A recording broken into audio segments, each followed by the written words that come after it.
Chapter 1133. Rong Xiao, who was watching from the side, couldn't help showing a hint of fondness in his eyes. He seemed to have thought of the result that the other party was going to give. It seemed that Shibi had made the decision to surrender. If so, he could take down Shajing and Jingzhou without shedding any blood. As the executor, he would make a great contribution. At that time, his future would be limitless. As Rong Xiao expected, after a while, Shibi stood up and made the decision to surrender to Ming, but he still put forward two conditions. First, everything he had now was given by Bugnam of Gojoseon, so he would never be his enemy. He could help Ming deal with other enemies except for Wuxia and the 5-star army. Second, no one could hurt the 100,000 people in Shajing and Jingzhou. Even if they did something extreme, as long as they didn't rebel against Ming, no one could be caught, let alone killed. If Ming could agree to the two conditions as the commander of the new Second Army, Shibi could draft a letter of surrender to Ming and announce it to the world. Shibi finally made a decision, and it was a decision that satisfied him. Rong Xiao was already very happy, so he nodded and agreed. General Shibi's two conditions, I agree on behalf of Ming. Please write the letter to the world now. There's no hurry. Let's talk about it after you write down the two conditions. To be honest, I don't trust you. She looked at Rong Xiao with some disdain. Her eyes were extremely cold. Well said, well said. But before that, shouldn't General Shibi express something first? After all, I can't completely trust you. Rong Xiao rolled his eyes, suppressing the anger in his heart from being looked down upon, and said thoughtfully. Yes, but how should I express it? Shibi asked back. This. Rong Xiao first glanced at Su Yuan beside him, then said thoughtfully, why don't you give the order to completely hand over the safety of Shajing City to General Su? This way you can show your sincerity. Although Su Yuan was still the commander of the new Second Army's infantry division, it seemed that he had already surrendered to Ming. With him in charge of the city's safety, Rong Xiao and Ming would be relieved. Shibi naturally knew this, so after pondering for a moment he nodded and agreed, okay, I agree. Ah, good. Rong Xiao couldn't help but laugh when he heard this. Once Su Yuan was in charge of the city's defense, it would be difficult for Shibi to go back on his word. At the very least, if they really fought, Su Yuan would only need to open the city gates and Ming's army would be able to rush in. At that time, with the advantage of more than 10 times their military strength, victory would definitely belong to them. Forced, Shibi finally made the decision to surrender. Although this was betraying Yang Qindong, it also saved the lives of hundreds of thousands of soldiers and civilians. When the news first spread out from the city, when it came from the mouth of Infantry Division Commander Su Yuan, many of the soldiers and commoners in the city who heard this news all shed tears. Most of them joined Yang Xie's big family later, but even so, they still enjoyed many benefits. They originally thought that their lives would change greatly and become better and better, but the sudden appearance of Ming's army shattered all their fantasies. Now they had returned to Ming and became Ming's people. It was impossible to say that they didn't have any thoughts in their hearts. However, the situation was like this. Facing Ming's army that was like a wolf and a tiger, what could they do? Were they really going to risk their lives? If that was the case, no one would be able to survive. Rong Xiao acted very quickly. In just 5 days he received a letter of guarantee written by Ming's commander, Shi Heng, agreeing to give up the two requirements. Shibi didn't act shamelessly after that. He took out the document that he had written long ago. It stated that the two cities, Shajing and Jingzhou, would belong to Ming from now on. They would leave the embrace of Yang Xie, which was also Bugnam of Gojoseon. After receiving the document, Rong Xiao quickly announced it to the world and spread it widely. First city. In Yang Xie City, which was the closest city to Shajing City, the army commander, Tiger's Mane, immediately called for a military meeting when he saw the document written by Shibi. They reached a very unified goal, which was to absolutely not let this happen. They had to leave Shajing City and give it to the new Second Army. Now, it should be said that the Ming army was powerful and let them know that betraying Bugnam of Gojoseon would definitely not end well. The one who led the troops was Ma Xiangshan, the commander of the new First Army's light cavalry regiment. As a light cavalry regiment, their advantage was that they were fast enough. They could be described as coming and going like the wind. With such an advantage, even if they encountered danger, they had a great chance to escape. Unfortunately, they went out with a face of anger. However, not long after they left the first city, they met Fang Dingshan, who had been waiting here for a long time. Fang Dingshan led the Liaodong Iron Cavalry, which had expanded to 70,000 people, and set up a formation. It was as if as long as they rushed over, they would kill all of them. Although Ma Xiangshan was very angry, considering the comparison of the forces of both sides and the fact that the Liaodong Iron Cavalry was also an elite cavalry force. In the end, his rationality prevailed over the anger in his heart. He had to order the army to retreat and return to the first city behind him. Without the external force, Shajing City and Jingzhou City fell into the hands of the Baiming army as they wished.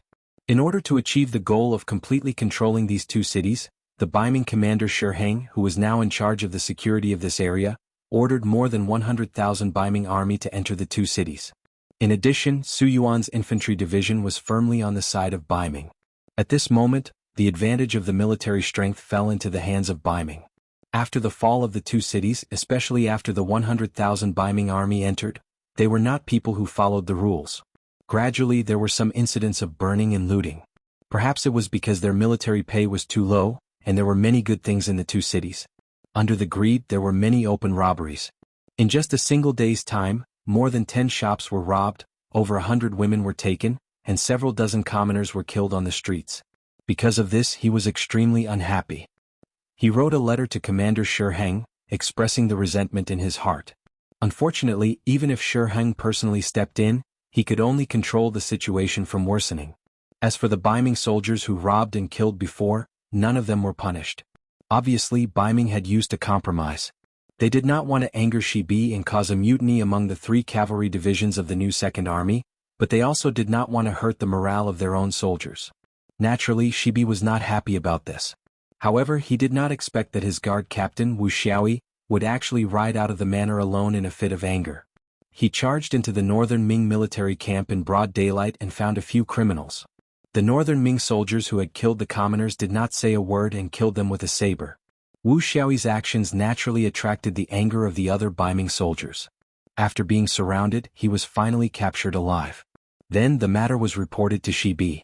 Shi Bi was still living in the city lord's mansion and did not seem to have been stripped of any power. However, when Rong Xiao and Su Yuan appeared here again, their expressions were clearly much more arrogant than before. In the past they had come to ask for help. However, this time they came to denounce them, so their aura was naturally different. In the hall, Rong Xiao questioned Shi Bi. He said that because of guard captain Wu Xiaoyi, 4 Baiming soldiers had died. This matter had caused the army to be extremely dissatisfied, and an explanation had to be given. Explanation? What explanation? You promised me before that you would not harm the people in the city. What did you do? Guard Captain Wu only acted out of indignation. You can say that he was willing to do so.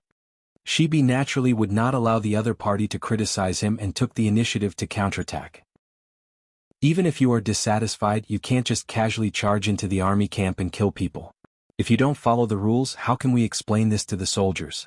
Therefore Wu Xiaoyi must die. Of course we were also in the wrong before. How about this? General Shi Bi will personally deal with Wu Xiaoyi. This can be considered as us giving you face. Furthermore, we can guarantee that no one will harass the people in the city in the future. Rong Xiao had already thought of what to say. At this moment he appeared to be awe-inspiring and righteous. However, they did not kill Wu Xiaoyi and instead handed him over to Shi Bi for him to kill. This action was truly too sinister.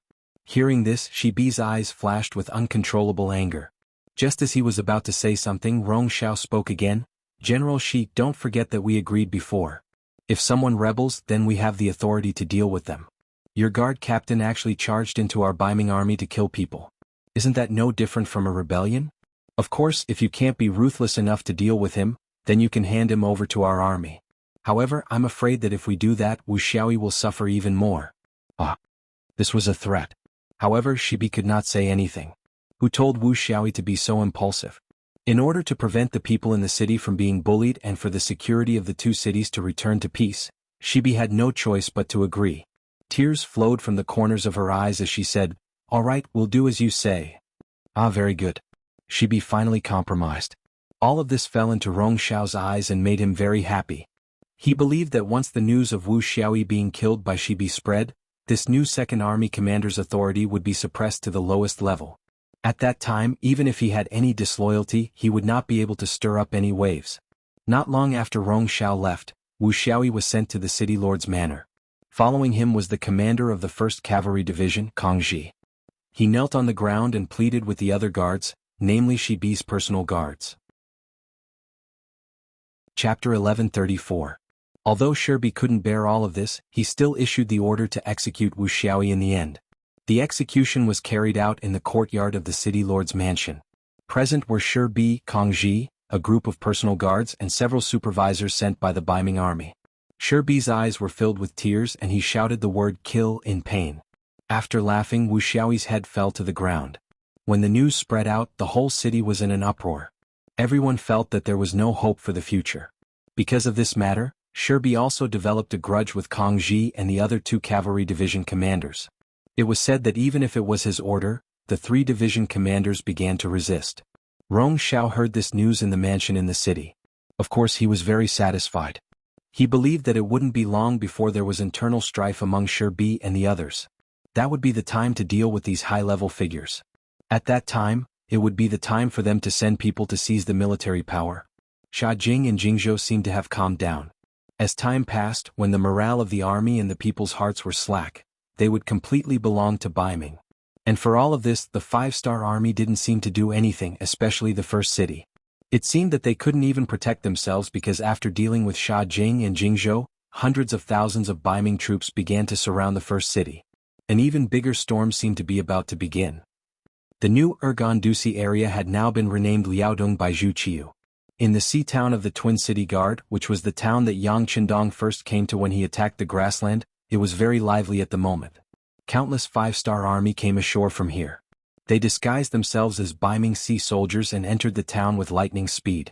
When the 200 Ming soldiers guarding the town realized that something was wrong, they were already on the chopping block. The army that appeared here was the 5-star army led by Yang Qindong. Moreover, it was the main force of the army. For example, the army that came along this time was the 4th Army Division, the 1st Cavalry Division, and the New Army. In addition, there were also 30,000 C-rank soldiers transferred from Korea.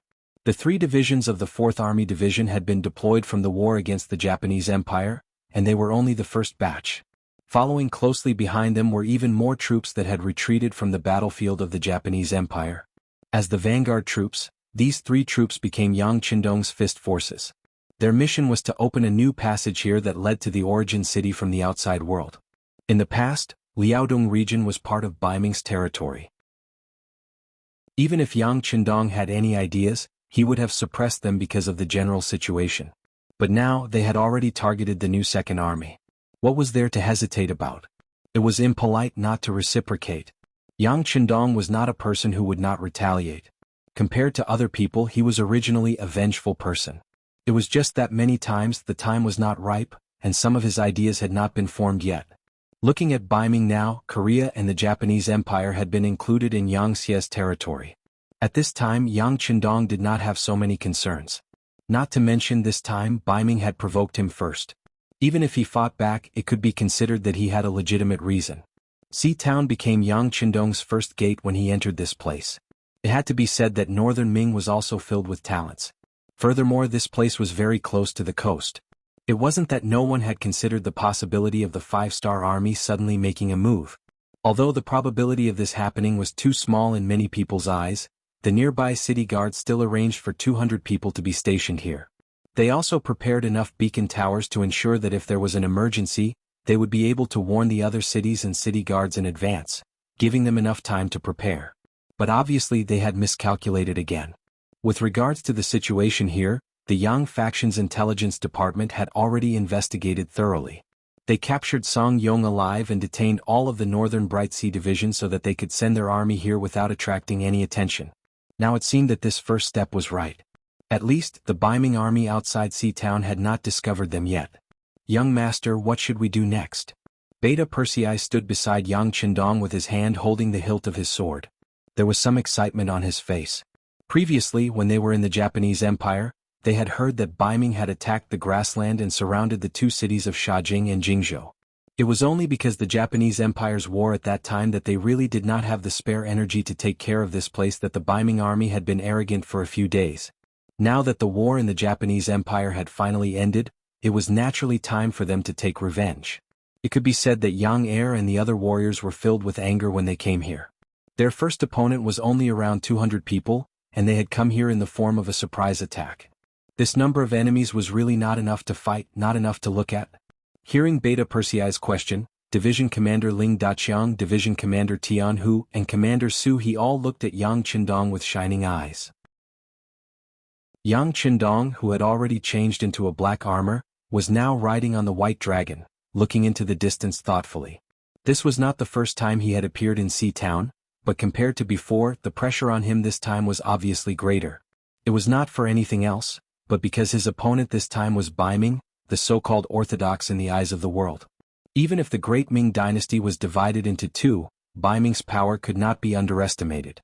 The intelligence department showed that the other side had an army of more than 4 million soldiers, and this was not enough. They were still expanding, and this number alone was not easy to deal with. Not to mention Yang Qindong still had so many family members and businesses in the capital of Ming. Perhaps if his business was gone, he could start again. If his money was gone, he could earn it again.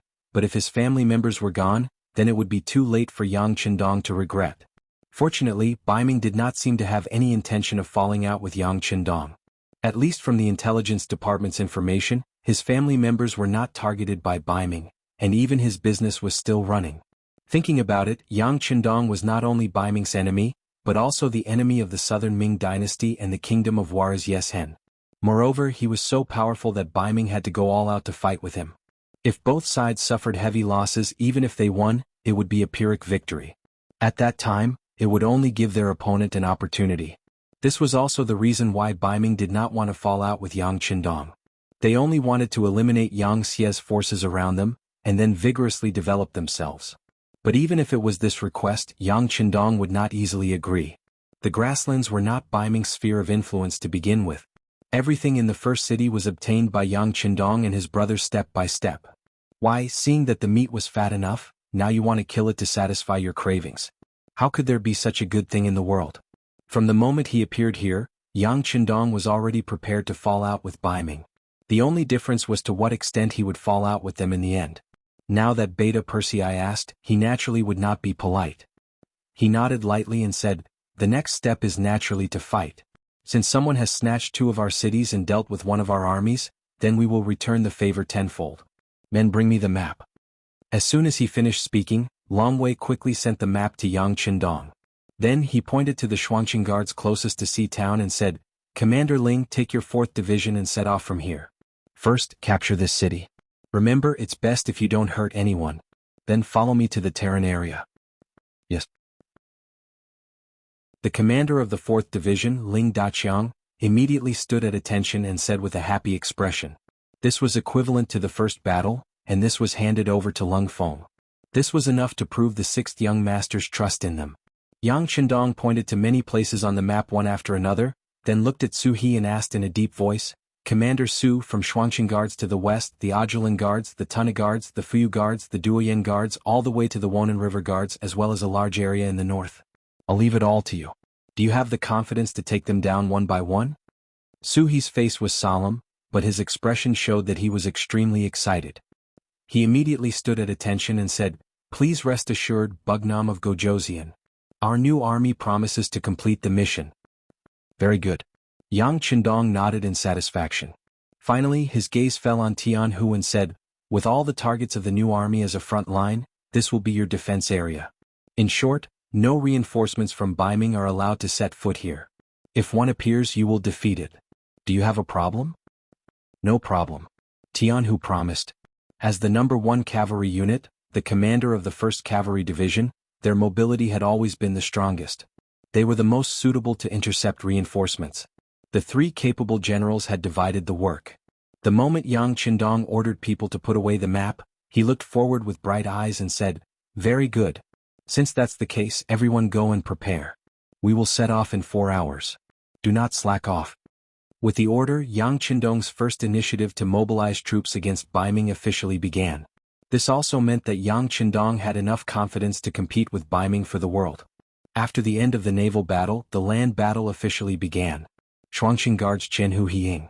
He was currently resting in his mansion in Shuangqing. He didn't feel that the war had begun and that he was in danger. This couldn't be blamed on him. Since Ming began to vigorously develop their military, the status of the soldiers had increased a lot. Especially with the establishment of the Liaodong cavalry, many of the troublemakers in this area were recruited. Without those troublemakers causing trouble, Ying felt that the security was a lot better. Therefore, during this period of time he was very comfortable as a Jianghu. After dinner, he would hug his new concubine and sleep soundly in the room. It was really a happy thing in the world. It was wonderful. Chapter 1135. But as the saying goes, when a person sits at home, misfortune will come from the heavens. The sky had completely darkened, and the Twin City Guards, which was not very large, had also sunk into a state of silence. However, outside the He mansion, there was a series of urgent knocks on the door, causing many people in the mansion to be awakened. No matter what, Ying was still a general, so he was still somewhat vigilant. The knocks on the door also woke him up, but the long period of peace did not make him think too much. Instead, he could not help but shout outside. "What's going on? Who's knocking on the door? Why aren't you going to take a look?" Without needing Ying's orders, the door was already opened. Following that, a military commander rushed into the residence and quickly arrived at Ying's door. With an urgent voice he said, "Sir, there's someone knocking on the city gates. The person claims to be Navy General Song Yong. Our brothers are not sure, please make a decision." "Song Yong?" A cry of surprise came from within the room. Ying had naturally heard of this newly promoted Navy general before. Not only that, he had even seen this person before. But because the difference in status between the two of them was too great, they did not have a deep relationship. Song Yong was here. This made Ying feel a little confused. No matter what, the other party was a Navy general with 50,000 soldiers.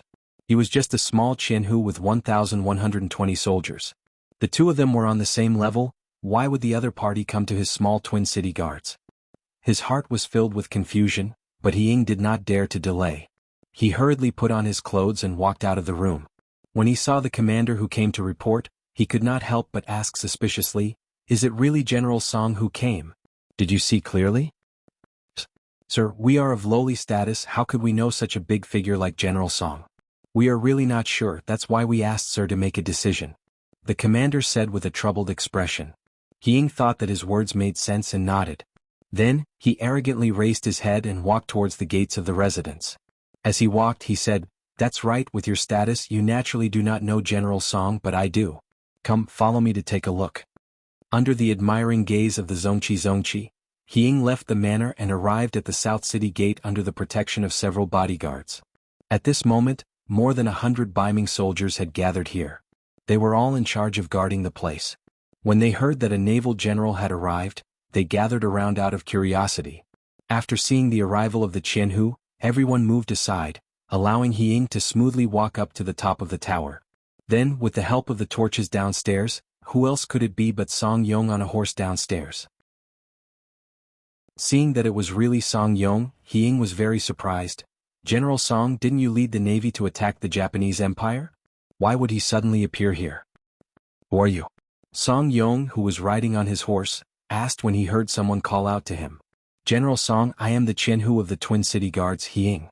Since there was such an opportunity, Ying naturally wanted to introduce himself. Ying wanted to establish a good relationship, but Song Yong was impatient and shouted, "So it's Jianghu he. But since you know this general, why don't you open the gates? Are you going to refuse to let Shangwan through the gates?" Instead of answering directly, he scolded. Unfortunately, there were people who fell for this trick. For example, Ying was such a person. When he heard Song Yong scolding him, he quickly apologized and said to the soldiers beside him, "What are you all standing there for? Hurry up and open the gates." Naturally, no one dared to disobey Ying's orders. Soon there was the sound of the gates being opened. Then there was the sound of horse hooves and more black figures entered through the gates. At this moment, Ying had already descended from the tower and was ready to welcome General Song Yong. However, when he descended from the tower, he was greeted with countless guns and arrows. Needless to say, this was the work of the soldiers of the 4th Infantry Division. With someone like Song Yong leading the way, the Twin City Guards did not even need to fire a single shot. Logically speaking, Yang Qindong could have chosen to launch a night attack. With the soldiers of the 4th Infantry Division, climbing up the walls of the Twin City Guards was not a problem. It was just that he didn't want to make a move on the Han people, and he also needed to preserve the 2 city guards. Because this place would become the Yang faction's logistics base for a period of time, a lot of money and food sent from the sea would be temporarily stored here. So in the end, he chose to let Song Yong stand out and make a contribution. Ying was just a small Jianghu. According to the intelligence department, This person bullied the common people all year round and was not a good person. Yang Chendong did not even have the intention to meet him and directly handed him over to the 4th Infantry Division's Ling Daqiang. He has lived here for a long time. He must be very familiar with the situation in Liaodong. Open his mouth and let him know something beneficial to us. Don't worry, 6th young master. A smile flashed across Ling Daqiang's face. After agreeing, he turned around and left.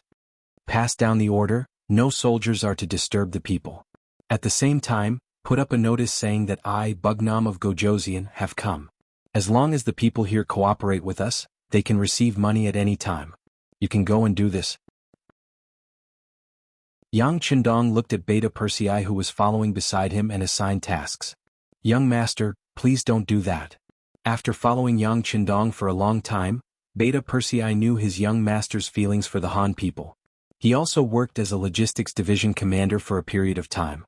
Beta Persei was naturally familiar with this small matter.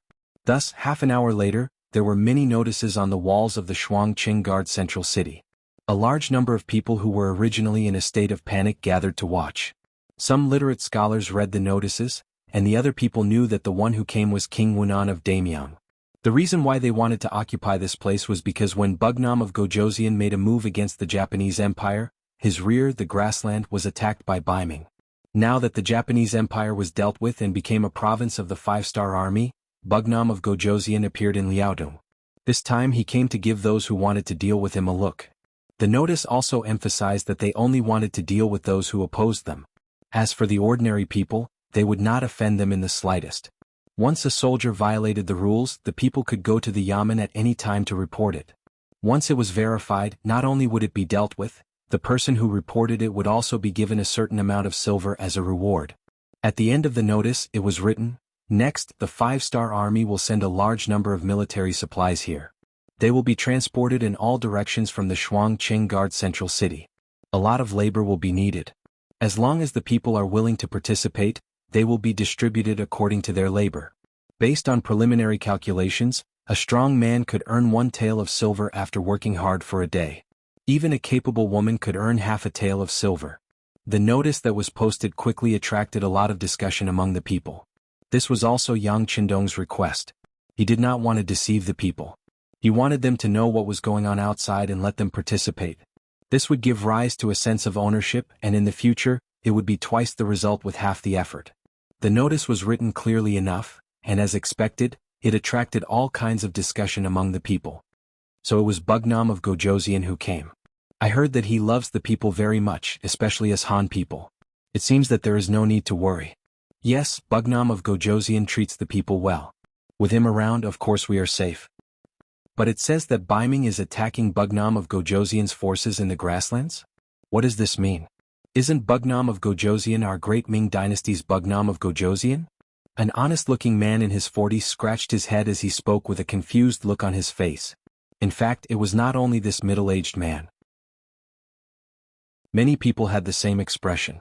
They lived in the Shuangqing Guard Central City all year round, and because the transportation was not developed, they did not know much about what was going on outside.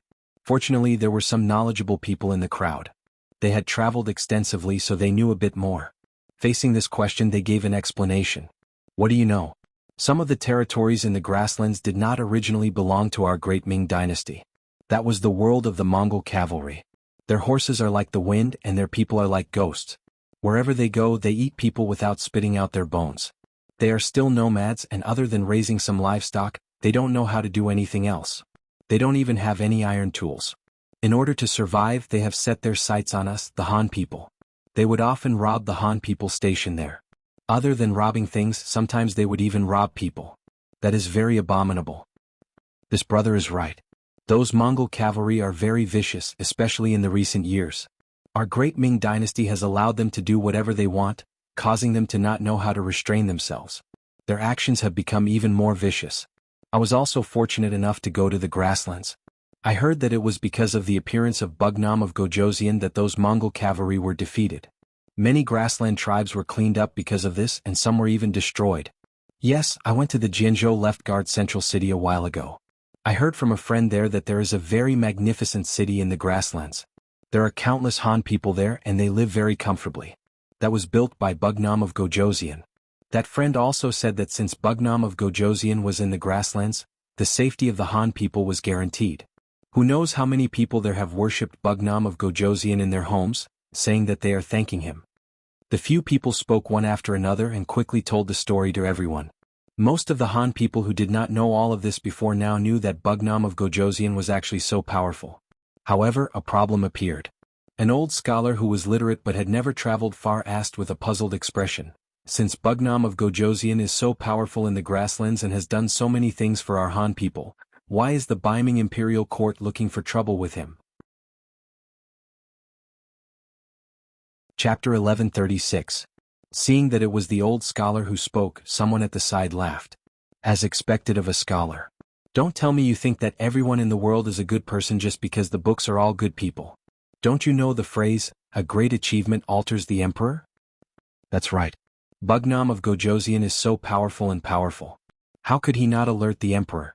It's normal for him to take action to suppress them. Haven't all emperors been the same since ancient times? It's a pity that they chose Bugnam of Gojoseon to fight against the Japanese Empire. That's not right. No matter what, Bugnam of Gojoseon took care of the Japanese Empire for the good of the people. Xuanqing wasn't very far from the sea. They were lucky enough to see the appearance of the Japanese bandits a few times. Although the Japanese didn't dare to really attack Ming with their military strength at that time, they could still attack the periphery. After all, their navy was stronger than Ming. It could be said that many of the people of Xuanqing had suffered losses at the hands of the pirates. Now that they heard that Bugnam of Gojoseon had completely taken care of them, how could they not be happy? Discussions rose and fell like this. Some things that they did not know before were explained by everyone. Most of the people now understood. They also knew that Bugnam of Gojoseon sent out his troops because he was bullied. Furthermore, Bugnam of Gojoseon treated the Han people very well. After a round of discussion, they finally came to a conclusion. First, there was no need to panic. As long as they did not do anything extreme, Bugnam of Gojoseon would not do anything to them. Second, Bugnam of Gojoseon was in urgent need of labor. If anyone had the idea, they could give it a try. Even if they did not get paid in the end, they would only have wasted a day's effort. It was not a big loss. The people did not necessarily know right from wrong. Their knowledge was limited, and they did not care as much about the ownership of the imperial power as those who benefited from it. Just like what the commoners often said, no matter who became the emperor, they would still be them. There would not be any changes. Not to mention a border city like the Twin Cities Guard. It was impossible for the emperor to come here in his lifetime. He had never even seen it, so how could he talk about feelings? What the commoners really cared about was the benefits that they could obtain. Since the five-star army's notice said that as long as they worked for them, they would be able to receive money and the remuneration was so high, why not give it a try? Some of the commoners thought so, but others shook their heads and walked away. Since ancient times, it was impossible to take advantage of the royal family while working for them. Not to mention 1 tael of silver a day, even if it was 2 maces of silver a day, it would still be impossible. Would those officials and soldiers be so kind? Slowly the crowd dispersed. Most of them were returning home and only a few of them were heading towards the barracks. All of this fell into the eyes of Long Wei, who was observing everything from afar. When Long Wei saw it, the matter naturally reached Yang Qindong's ears, and he laughed heartily in response. Good, it's done. As long as one commoner is willing to try, there won't be any problems. Shang Yang's reform had gained the trust of the commoners by standing on a tree as a sign. Now, without standing on a tree as a sign, the commoners were willing to give it a try. How could it not work? Once they returned home with the silver, presumably the city would explode. Considering that the Twin Cities Guard was too small, Yang Qindong did not arrange for people to guide public opinion. If a stranger suddenly appeared, not only would their words not be believed, but it would also arouse everyone's vigilance. As a result, he let things develop naturally. Even if no one believed what the notice said, he would still use the method of standing on a tree as a sign to gain everyone's trust.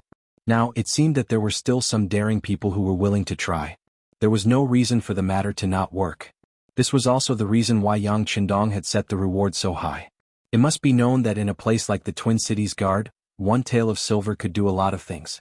Striking while the iron was hot, and letting the commoners drink with the golden and silver cups, Yang Qindong said to Long Wei Badaojiang, "Pass down the order. The soldiers who don't need to be trained will enter the homes of the commoners in the city and chop firewood and water for them. If they can do anything, inform Beta Persei to get some food for them." It was now the third month of spring.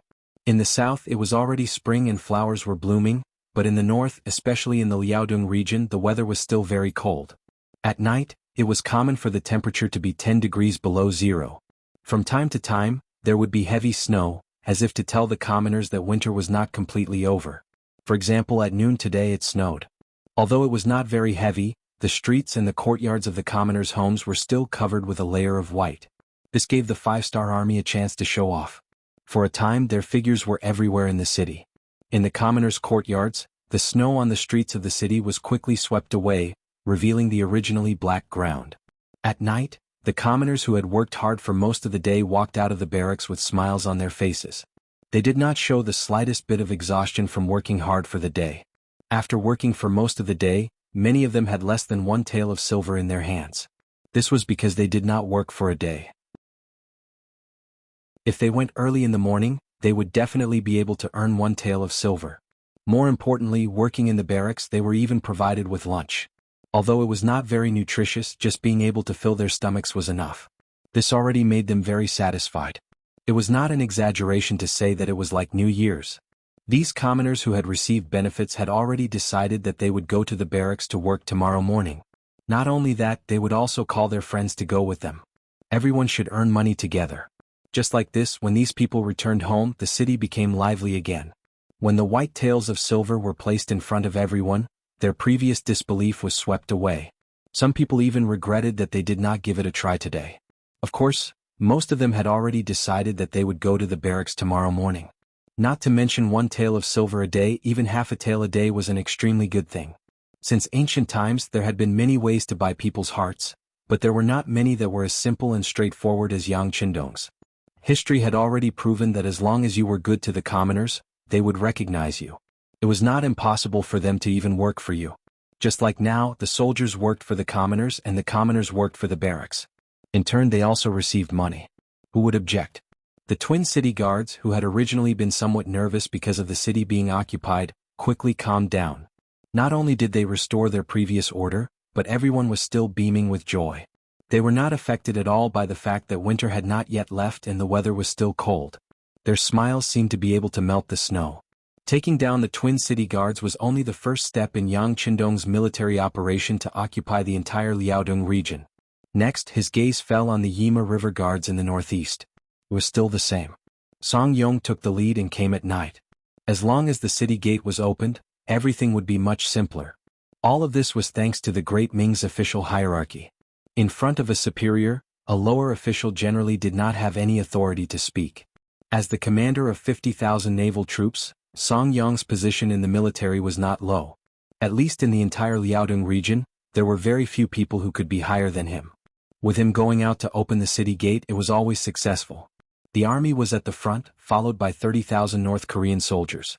Behind them, the commoners of Twin City drove carriages and were responsible for logistics. This reduced the pressure on the army, allowing them to fight forward wholeheartedly. They did not have to think about other things at all. Naturally, they were able to do things with twice the result with half the effort. Yang Qindong's plan went very smoothly. The new army Suhi did not hold them back. As soon as they appeared, they quickly took down the defenseless Ajulan guards and Tana guards. Then they went straight for the Fuyu guards. There was no such thing as an airtight pants. Although the new army's movements were very fast because of the heavy snow, the warhorses could not display their usual strength. In the end, a portion of the enemy managed to escape. Then the news spread. The nearby guards finally knew that the five-star army had appeared in the Liaodong region. When the commander of the Jianghu left guards, Chen Dula, received the news that the five-star army had appeared in the Liaodong region, he turned pale with fright. This was a sudden situation that he did not expect at all. He ordered people to ask for help from the Beiming imperial court while he began to prepare his troops for war. The former Jianghu left guards had been taught a good lesson by Yang Qindong. The former commander Liang Xian and the former commander Tang Longtian had both died at the hands of the five-star army. Naturally, he, who had suffered a loss before, was cautious and prepared for battle. He knew the valiant fighting strength of the five-star army and had seen it more than once. Chen Dula still had lingering fear in his heart. He was even considering whether or not it was better to directly defend the city. However, the newly appointed commander Tong Long did not think this way. Just by hearing his name, Tong Long knew that he was not a Han person. Instead, he was a combination of the Nuzan clan and Han people. Because of his bloodline, he had shown that he was good at fighting since he was young. After he grew up, he worked hard to perform well. In addition to his family's support, he finally obtained the position of Commander Tong Long. This was a secondary grade 3 military official. Furthermore, Tong Long was still young, not even 30 years old. It could be said that his future was limitless. However, the bad thing was that the position of an official in the Great Ming Dynasty depended on seniority. So what if you were capable? Being young was your biggest weakness. Unless you could make a great contribution, you would have to wait if you wanted to be promoted. Some people could even wait for a few years, a decade, or a lifetime. Of course, the young Tong Long did not want to wait any longer. He urgently needed to prove himself. Originally, he was thinking about whether or not he should sign up for the Liaodong Iron Cavalry. After all, that army was now unhindered in the grassland. It was said that even the powerful 5-star army was suppressed in the first city and did not dare to move. An army like this was the place where hot-blooded soldiers like him could realize their ambitions. However, before he could make any decision, the 5-star army actually appeared in the Liaodong region. Chapter 1137. According to the official information, the 5-star army should be at war with the Japanese Empire right now. Why would they appear here? It was a little puzzling. However, Tong Long didn't care that much. He only knew that his opportunity to perform had arrived. After receiving the news, Tong Long first went to look for Commander Chindula and took the initiative to ask for a battle. Unfortunately, he was directly rejected. The reason given by Chindula was that it wasn't the right time to send troops because they couldn't figure out the actual situation of the 5-star army. Tong Long walked out of Chindula's mansion with an unhappy expression and went home angrily. The Tong family's status in the Nuzan tribe was very high. In a place like the Jianghu Left Guard, there was basically nothing that they couldn't do once they wanted to do something. Tong Long used the reason that Chindula wanted to suppress him and didn't want him to be promoted as an excuse to ask his family to step forward and put pressure on him. The commander didn't know about this.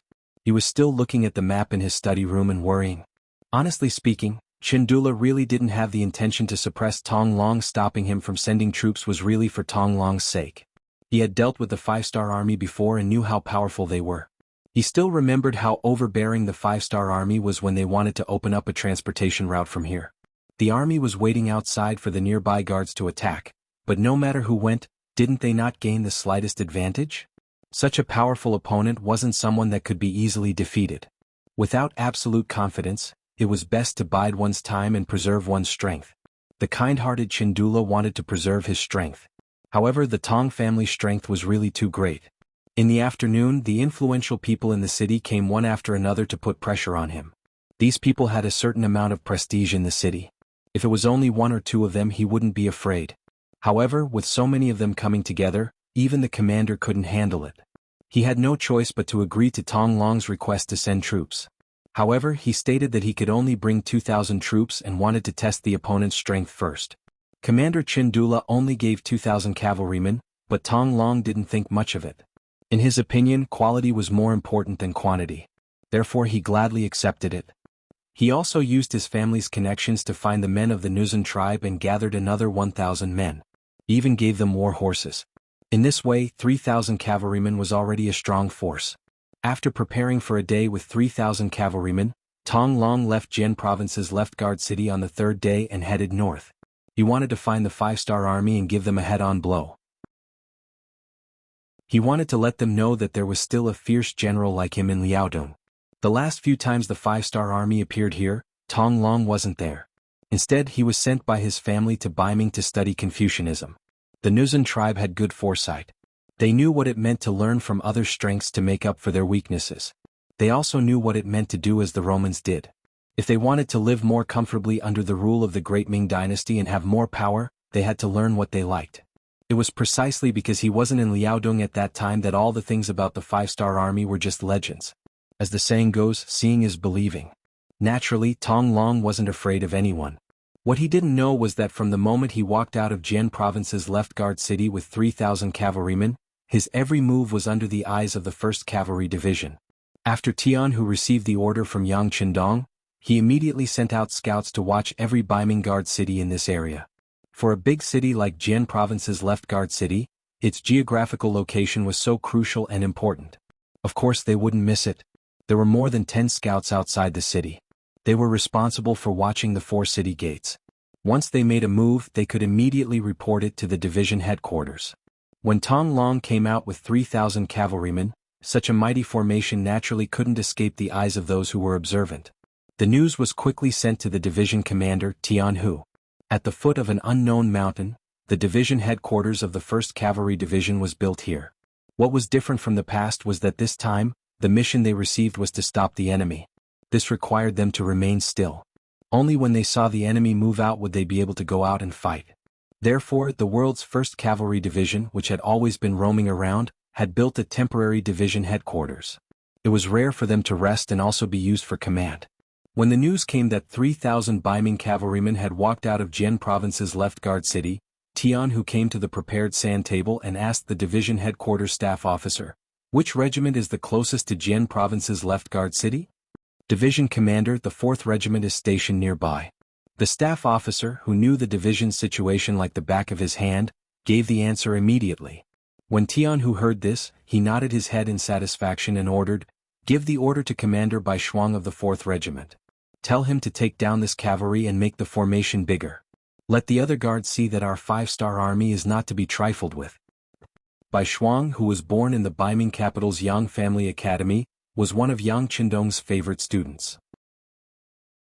He was chosen by Yang Qindong because of his proficiency in both civil and martial arts. After a period of training in the army, he was transferred to the 1st Cavalry Division as the commander of the 4th Regiment. Although he was Yang Qindong's student, he was still too young.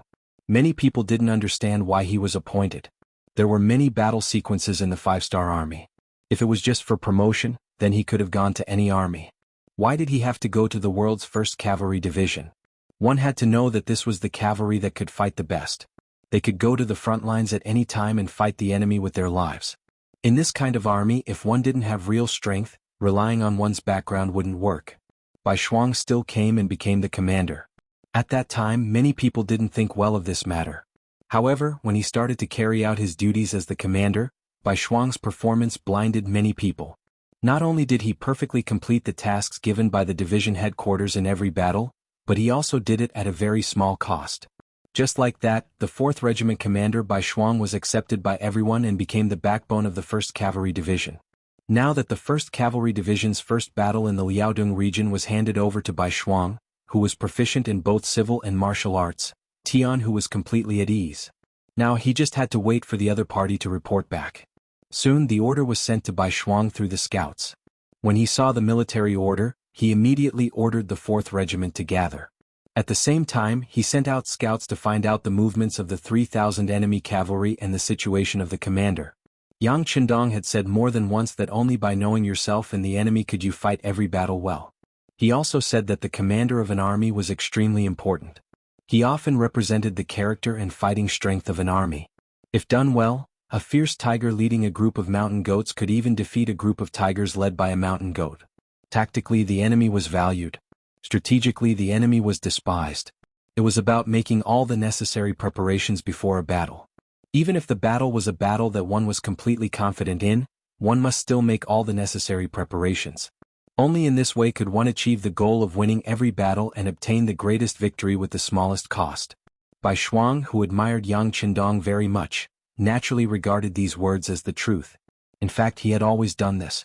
Before every battle, he would do his best to understand the situation of the opponent.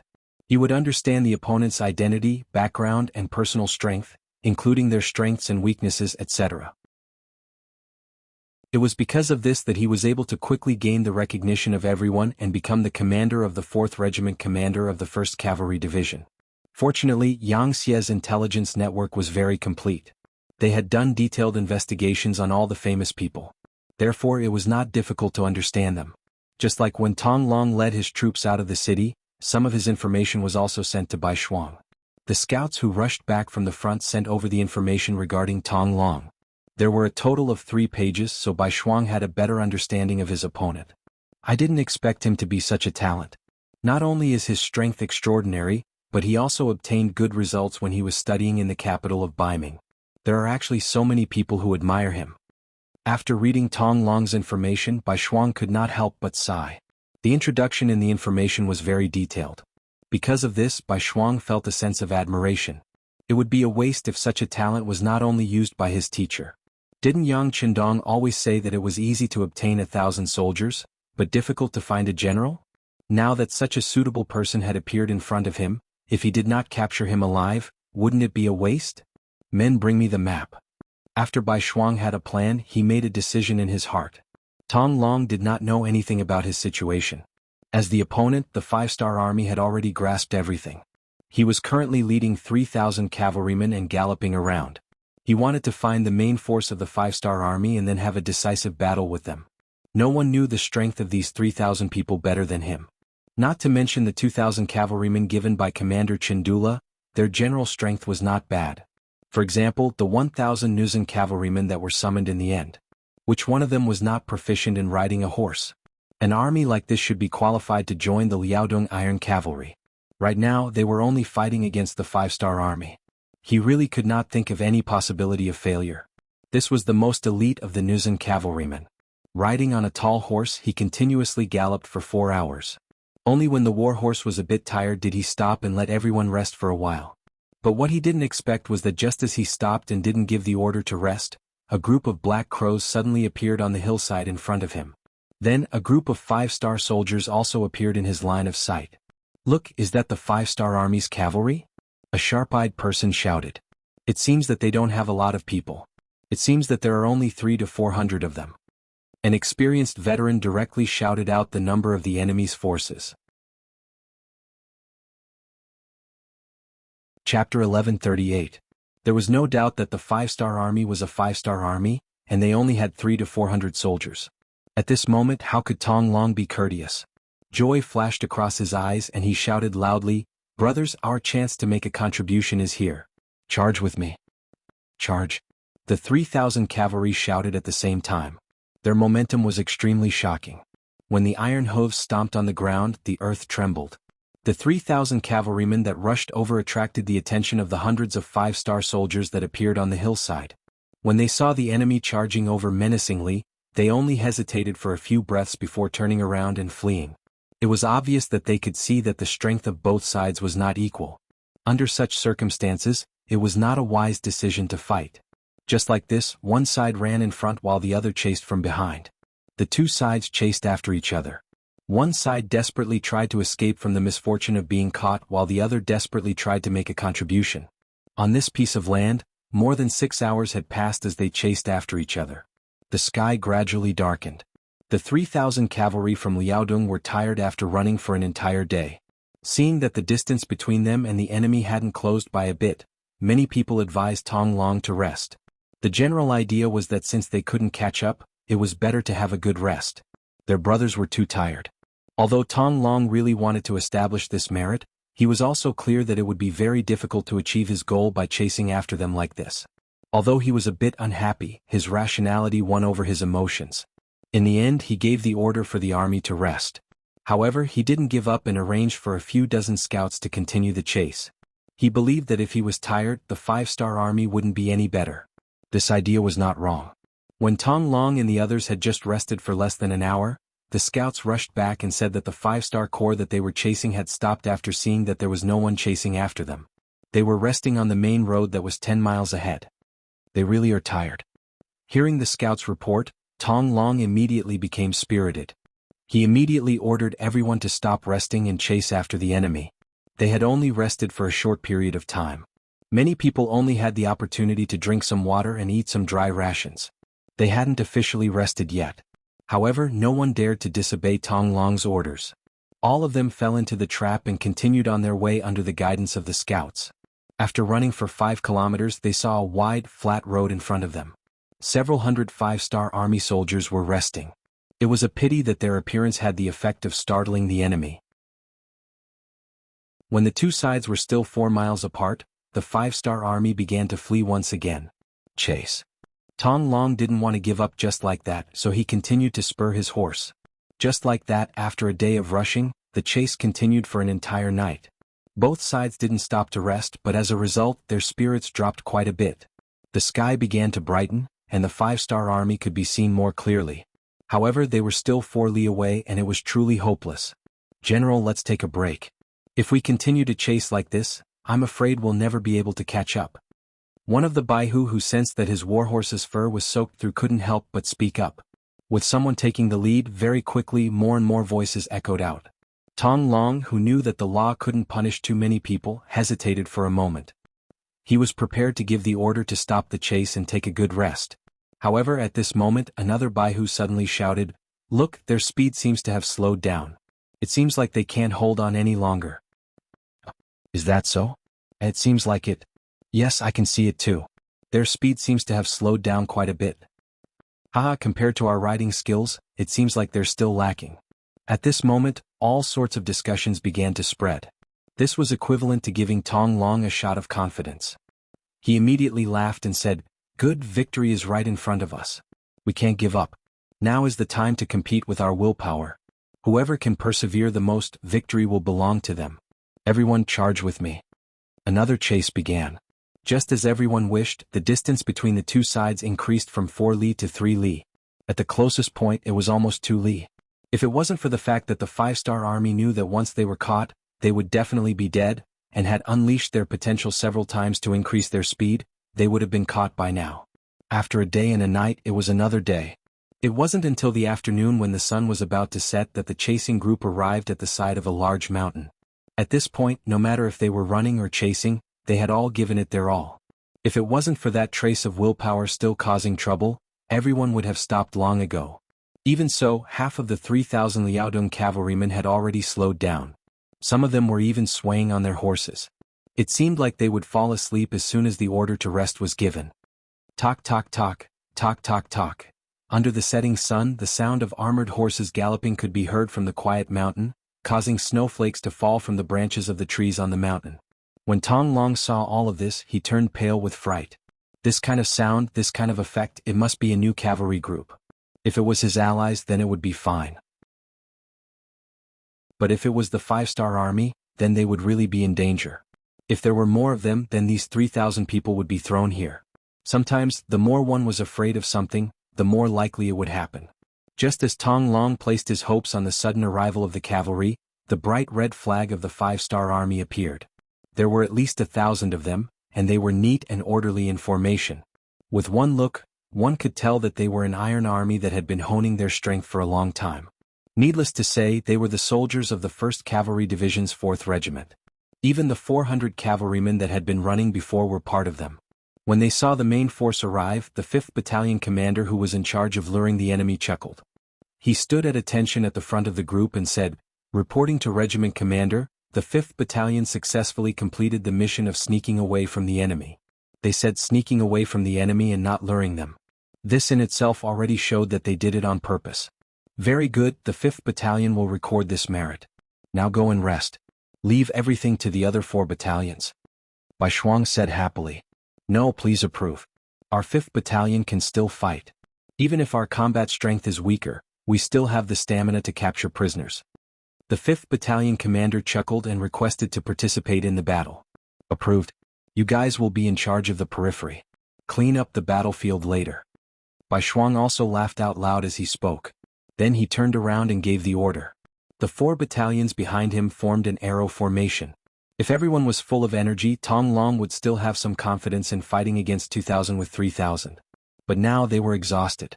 After running for 2 days and 1 night, they did not even have 2 hours of rest. At this moment, they were afraid that they could not even use 20% of their usual strength. How could they talk about winning the battle? The appearance of the 5-star army caused Tong Long's expression to change drastically. The cavalrymen behind him were all panting with ugly expressions. "Get ready, charge." Bai Shuang didn't give them any time to rest. Perhaps this was originally an unfair battle, but this was the result of his plan. It must be said that it was also a part of his strength. If he had to blame someone, he could only blame Tong Long for being too greedy. He always wanted to gain merit. The 4 battalions, totaling 1,600 cavalrymen of the 1st Cavalry Division, charged forward. They were either wielding a saber in one hand and a shield in the other, or wielding a saber in both hands. Just like this, with unstoppable momentum, they charged toward the enemy. By the time they formed several dozen arrow-tipped formations and fiercely pierced into the 3,000 Liaodong cavalry, victory or defeat was already decided. Even if they were in their peak condition, they wouldn't be able to gain any advantage. Now that their strength was less than 20%, how could they fight this battle? Facing the charge of the 1st Cavalry Division, a lot of people wanted to raise their blades to meet them. They could even see the direction of the blades clearly. But because of their lack of strength, they were able to display their weak side in a head-on clash. Some of these cavalrymen who should have been able to fight for a few rounds were knocked off their horses. Some of them fought for 2 rounds, but they were also knocked to the ground because of their lack of strength. Tong Long was worthy of being called a valiant general. Even if he didn't sleep for 2 days and 1 night, and didn't even have a good drink of water, when he really faced the enemy, he still showed his valiant side. Even when he was surrounded by 4 soldiers of the 1st Cavalry Division, he was still able to fight evenly. Tong Long's performance was seen by Bai Shuang. He couldn't help but nod his head. It was rare for the Ming army to have such a tough general, so he didn't have any plans to give up. This kind of talent must be used by the 6th young master. Get out of the way. I'll fight him. Bai Shuang was itching to fight. Most importantly, he was afraid that his soldiers would really hurt Tong Long, so he personally rode over and stood in front of Tong Long. At this moment, Tong Long was panting heavily. Although he didn't lose in the battle just now, he was actually just using up his strength. He couldn't hold on for long. But his pride still made him persevere. Even when facing Bai Shuang, who was also extraordinary, he didn't show any fear. Who are you? Tell me your name. I don't kill nameless generals. Bai Shuang, who was wearing a black cloak, didn't immediately answer Tong Long's question. Instead, he first looked him up and down, then nodded slightly. Not bad. You have a good temperament. Teachers should like you. This kind of question and answer angered Tong Long. He was an existence that could call the wind and summon the rain in the Jian province left guard. Who would dare to look at him like this? It was as if they were admiring an object. This also made him very angry as he said, "Who are you? Tell me your name and I will not kill you." Chapter 1139. Alright, my name is Bai Shuang. I am the commander of the 4th Regiment of the 1st Cavalry Division. If you surrender now, you can still live. Otherwise, I'm afraid that this day next year will be the anniversary of your death.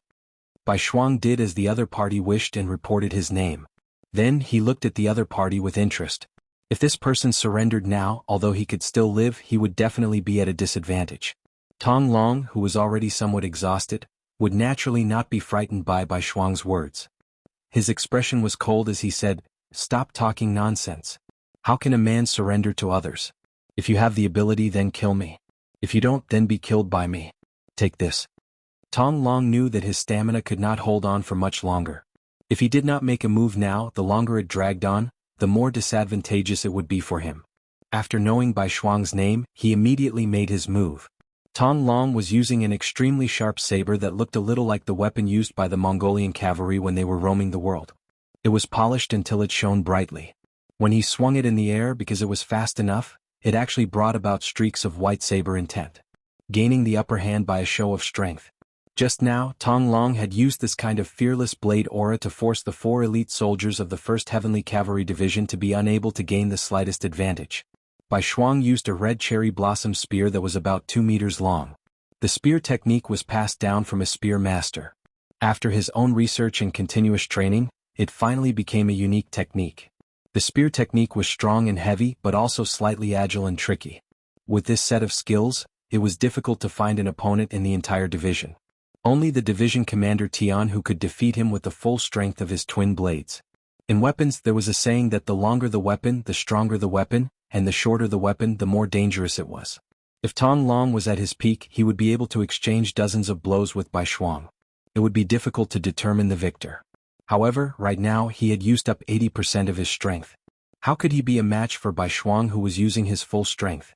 After exchanging 2 blows, the scimitar fell to the ground. The third blow, the long spear, smacked Tong Long's back, causing him to spit out a mouthful of blood and fall to the ground. Tong Long fell to the ground and fainted. Immediately, other soldiers came forward and tied him up tightly. Looking at the opponent that he had knocked out, Bai Shuang nodded lightly. Even though they had only exchanged 2 moves, he could still feel that his opponent's strength was not ordinary and his moves were sharp. Call the medics over and take a good look at him. We can't let anything happen to him. When Bai Shuang knocked Tong Long to the ground and looked up at the battlefield, the battle was basically over. Apart from a few people who were still resisting, most of the Liaodong cavalry had fallen off their horses. Some had even knelt down and surrendered. It wasn't that he didn't want to fight, but that he couldn't. Under the conditions of hunger and cold, it was already not easy to ride a horse.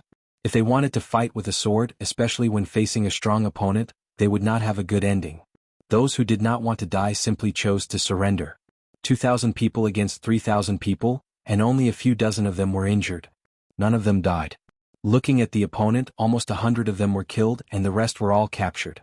Not a single one escaped. Even their general was captured. This was definitely a great victory. Commander, although the opponent this time is strong, if we fight them head-on, we won't be afraid of them. We will definitely win. Seeing that the situation was settled, the commander of the 1st Battalion came in front of Bai Shuang and said unhappily, "What?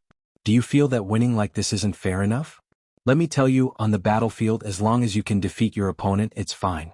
As for what method to use, it depends on the benevolent and the wise. If it's possible, it's best to win without fighting.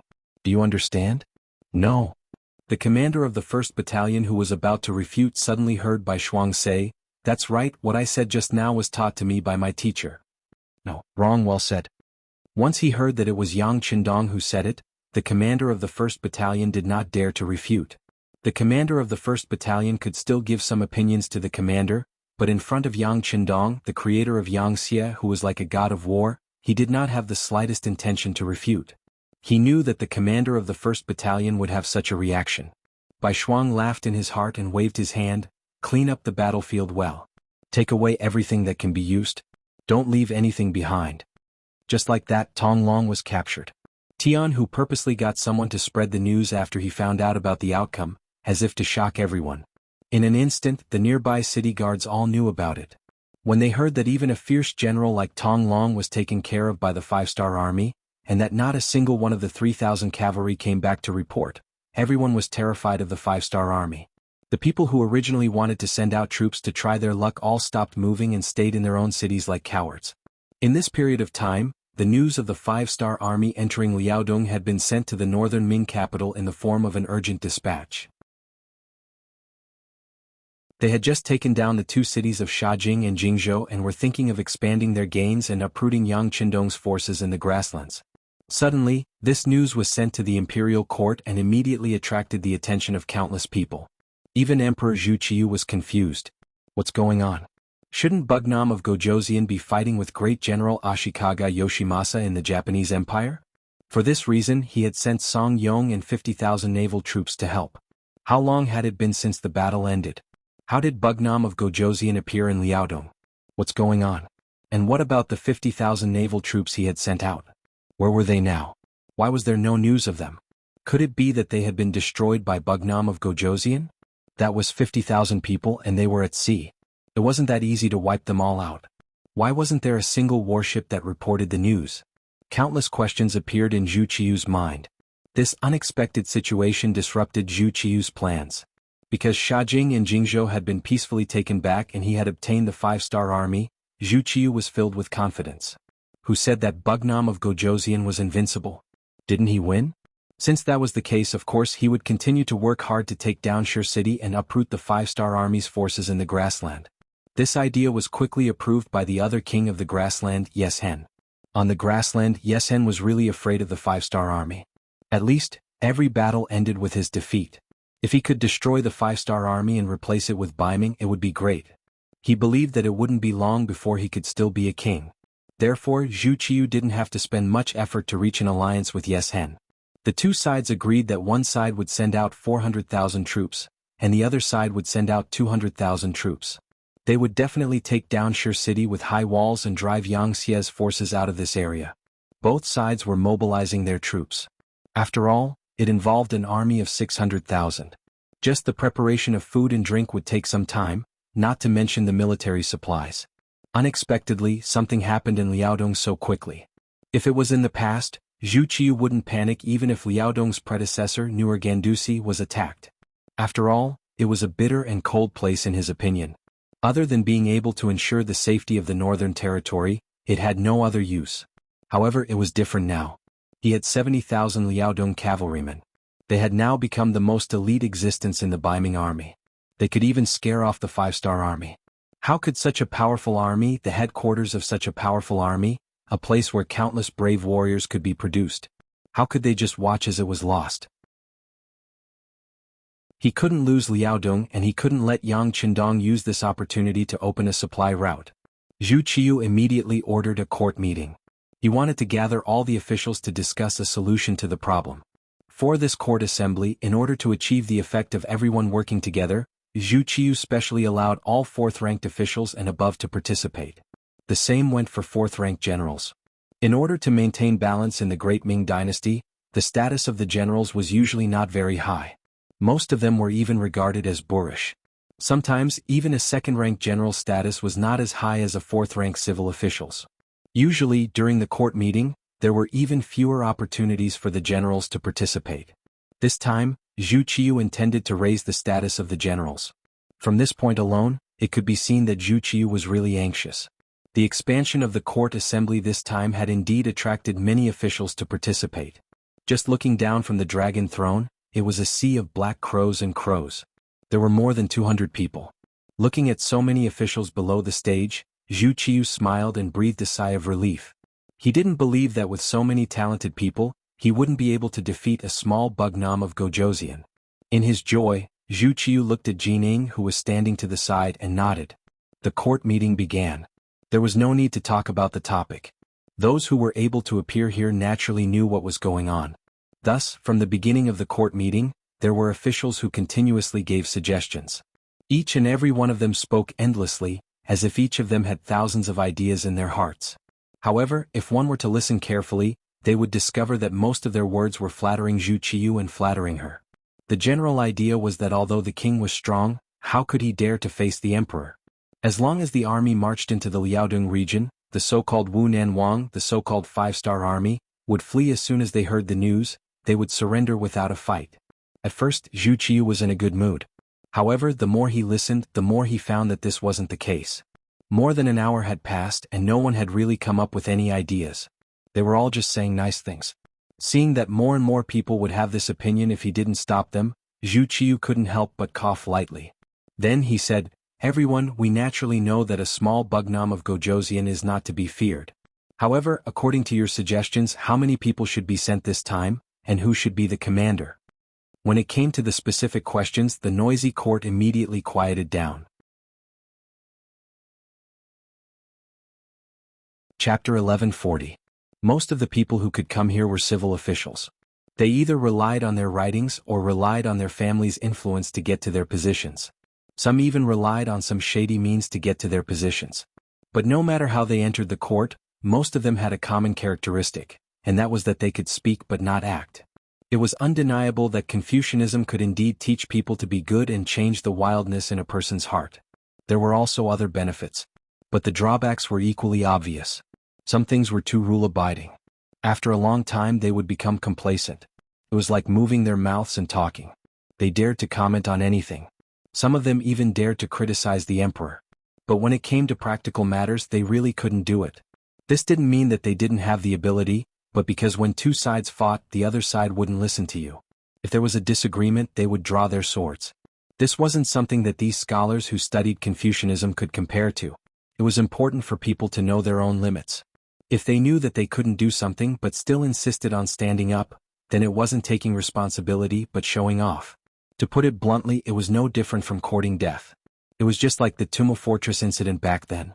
How many civil officials of northern Ming had died? Among them there were many who were truly talented. However, in the face of the ferocious Wala cavalry, were their eloquent tongues really of any use? No. After the previous incident, the imperial court was much quieter this time. For a time, Zhu Qiyu, who was originally full of hope, suddenly had an ugly expression. Just now, when everyone was talking so excitedly, he thought that they had already thought of a countermeasure. But now it seemed that this wasn't the case at all. His gaze swept past the civil official group and naturally landed on the military general group, which had very few people. When it came to specific matters, especially when it came to leading troops to war, it still depended on the generals. But what made Zhu Qiyu a little disappointed was that even these generals who practiced martial arts didn't take the initiative to stand up at this moment. Instead, they all lowered their heads and pondered about something, as if there was something valuable under their feet that was worth attracting. The Great Ming Dynasty had a long history of valuing literature and despising the military. It It wasn't something that could be changed overnight. Although because of the changes in the political situation, the status of the generals had increased, but there was still a big gap between the two sides. Let's use a simple example. What is the most important thing in a war? Some people might talk about the morale of the soldiers, some would talk about the bravery of the generals, some would talk about whether this was a battle of justice, and some would talk about the right time, the right place, the right people, and so on. But the real key was logistics. In other words, it referred to the supply of food, fodder, and weapons. Think about it, if an army that was capable of fighting did not have food to eat and only had wooden sticks in their hands, how could they fight the enemy? How could they use their teeth to bite the enemy? Tear it apart with your bare hands? Thus, there was a saying that war was a war for money. It just so happened that the logistics of the army were decided by the civil officials. This was equivalent to having one's Achilles heel pressed down. Even if one wanted to fight alone, one couldn't. How could one win a battle in such a situation? Just like the 70,000 Liaodong cavalry. Why did they develop so quickly? Why were they so elite that even the 5-star army in Origin City was afraid of them? It was nothing more than that they had enough autonomy. They could harvest grain and grass on the grassland like the Mongolian cavalry. They could snatch good things when they saw them, which made them stronger and stronger. It was impossible to send troops to Liaodong without any taboos. It could be imagined that no matter who led the troops, the logistics would be fought over. This involved a lot of benefits. Whoever had the advantage would get countless benefits from it. Once the war was won, these people would not only get the benefits but they would also get the credit. If they were defeated, it would have nothing to do with them. The responsibility would all fall on the generals who led the troops. With this comparison, it was no wonder that the generals were not willing to stand up and take the responsibility that originally belonged to them. Not to mention, the opponent of this battle was Bugnam of Gojoseon. This person had the title of the god of war. How could he be so easy to deal with? The generals were all silent. Zhu Qiu was a little angry. Before he could say anything, the civil officials at the side had already launched an attack. Perhaps they also felt that the contrast between just now and now was too big. They were afraid that the emperor would vent his anger on them. Therefore, they were ruthless and as unpleasant as they could be. What's wrong? Aren't you generals? Your duty is to go to the battlefield and kill the enemy. Even if you die on the battlefield, you won't hesitate. This is your destiny. That's right. Isn't it your duty to send troops to war? Why are you afraid of death now? None of you dare to accept the challenge. It's really disappointing. No wonder Bugnam of Gojoseon is so arrogant. It's all because of you useless people. You useless things. You really don't know what to do. You really make people look down on you. Yes, it's too disappointing. The imperial court spent so much money to feed you. The criticism came one after another. It was as if they couldn't show their righteousness if they didn't step on them. In just a short while, the generals' faces were as red as a monkey's buttocks. Some of the more thin-skinned ones wanted to find a hole to hide in. This was really like the saying, those who enjoy the show are not afraid of things getting out of hand. Faced with the criticism of the entire civil officials, a general called Li Tong finally couldn't take it anymore. As a second-grade general in the imperial court, he naturally had his own personal pride. Especially now that the status of a general was rising step by step, he was very optimistic about the future. More than once, he had told the other generals in private that spring was coming for the generals. But now, before he could achieve his goal, he was being slandered in such a way. He was really angry. When he saw that the other generals and colleagues were all evasive and didn't even dare to fart in front of the civil officials, he angrily stepped forward and said, "Your Majesty, this subject is willing to lead the army, but I have a request." Finally, someone was willing to take the initiative to step forward. Naturally, Zhu Qiu was overjoyed. When he looked at the person, even his gaze became much friendlier. "Oh, generally, I don't know what request you have. Why don't you tell me? I hope that the matter of the provisions will be managed by the officials I've chosen." In this way, Li Tong boldly made his request. Just as he was about to continue speaking, he didn't expect that the civil officials had already exploded. "How is this possible? This is against the rules. Then won't everything be decided by you generals? Once you have disloyal thoughts, how can you control it?" "Absolutely not. If something really happens, it will be a big matter. It will be much more dangerous than the matter in Liaodong." Yes, we absolutely can't agree." The discussion rose again, followed by a group attack. Li Tong, who wasn't good with words, was instantly drowned in a sea of verbal attacks. This time, not only would the civil officials not agree, but even Emperor Zhu Qiu wouldn't agree. As an emperor, as a monarch, how could he control his army? Wasn't it shown by eating, drinking, and defecating? If he gave the generals too much power, who knew if it would spur some people's ambitions and cause them to do something unfavorable to him? If that was the case, then he would suffer a great loss. No emperor would agree to such a dangerous matter, let alone Zhu Qiyu, who had forcefully taken the throne. Perhaps it was because he didn't take the right path when he took the throne, so he was very afraid that someone would threaten him. It was even more impossible for him to agree to Li Tong's request. Shaking his head, Zhu Qiyu said with an unquestionable tone, "General Li, you've heard everyone's reaction. We absolutely can't agree to this matter." Zhu Qiyu's words set the tone for the matter. Li Tong knew that it was useless to say more. However, since he had already stepped out, it was impossible for him to retreat. He could only cup his hands and say, "Since it's like this, everything will be decided by your majesty. This subject will only be responsible for leading the troops to fight." Li Tong was forced to accept the challenge. In a situation where no other generals stepped out, Zhu Qiyu finally appointed him as the general leading the troops. He took 200,000 soldiers, 50,000 of which were veterans and 150,000 of which were new recruits. He ordered them to prepare within 7 days and send troops to support Liaodong. As if to ease Li Tong's heart, Zhu Qiyu especially said during the court meeting that no matter who was in charge of logistics and provisions, they couldn't make things difficult for General Li and had to do their best to cooperate. The officials naturally agreed, but no one knew what would happen. Su Yozhen, the Crown Prince's junior tutor, Grand Scholar and Minister of Justice, didn't say anything from beginning to end. He just watched coldly from the sidelines and sneered in his heart. Before the troops had even been sent out, General Li Tong had already attracted the dissatisfaction of the civil officials. Li Tong could even imagine that it would be strange if he wasn't targeted. If he didn't do this, how could the civil officials vent their anger of being accused of not trusting him? It seemed that the result of this battle had already been decided. Could it be that the great Ming's luck was really coming to an end? The Hu estate. Minister of Rights Hu Shao. Although he still had the title of minister, he hadn't been to court for a while. This was because the relationship between Bai Ming and Bugnam of Gojoseon had changed greatly. This made his position as Yang Qindong's father-in-law very awkward. In order to avoid unnecessary trouble and to avoid being targeted, Hu Shao was sick and stayed at home. Not only that, but the other members of the Hu family were also ordered to stay at home and not go out. They had to be as low-key as possible. Chapter 1141.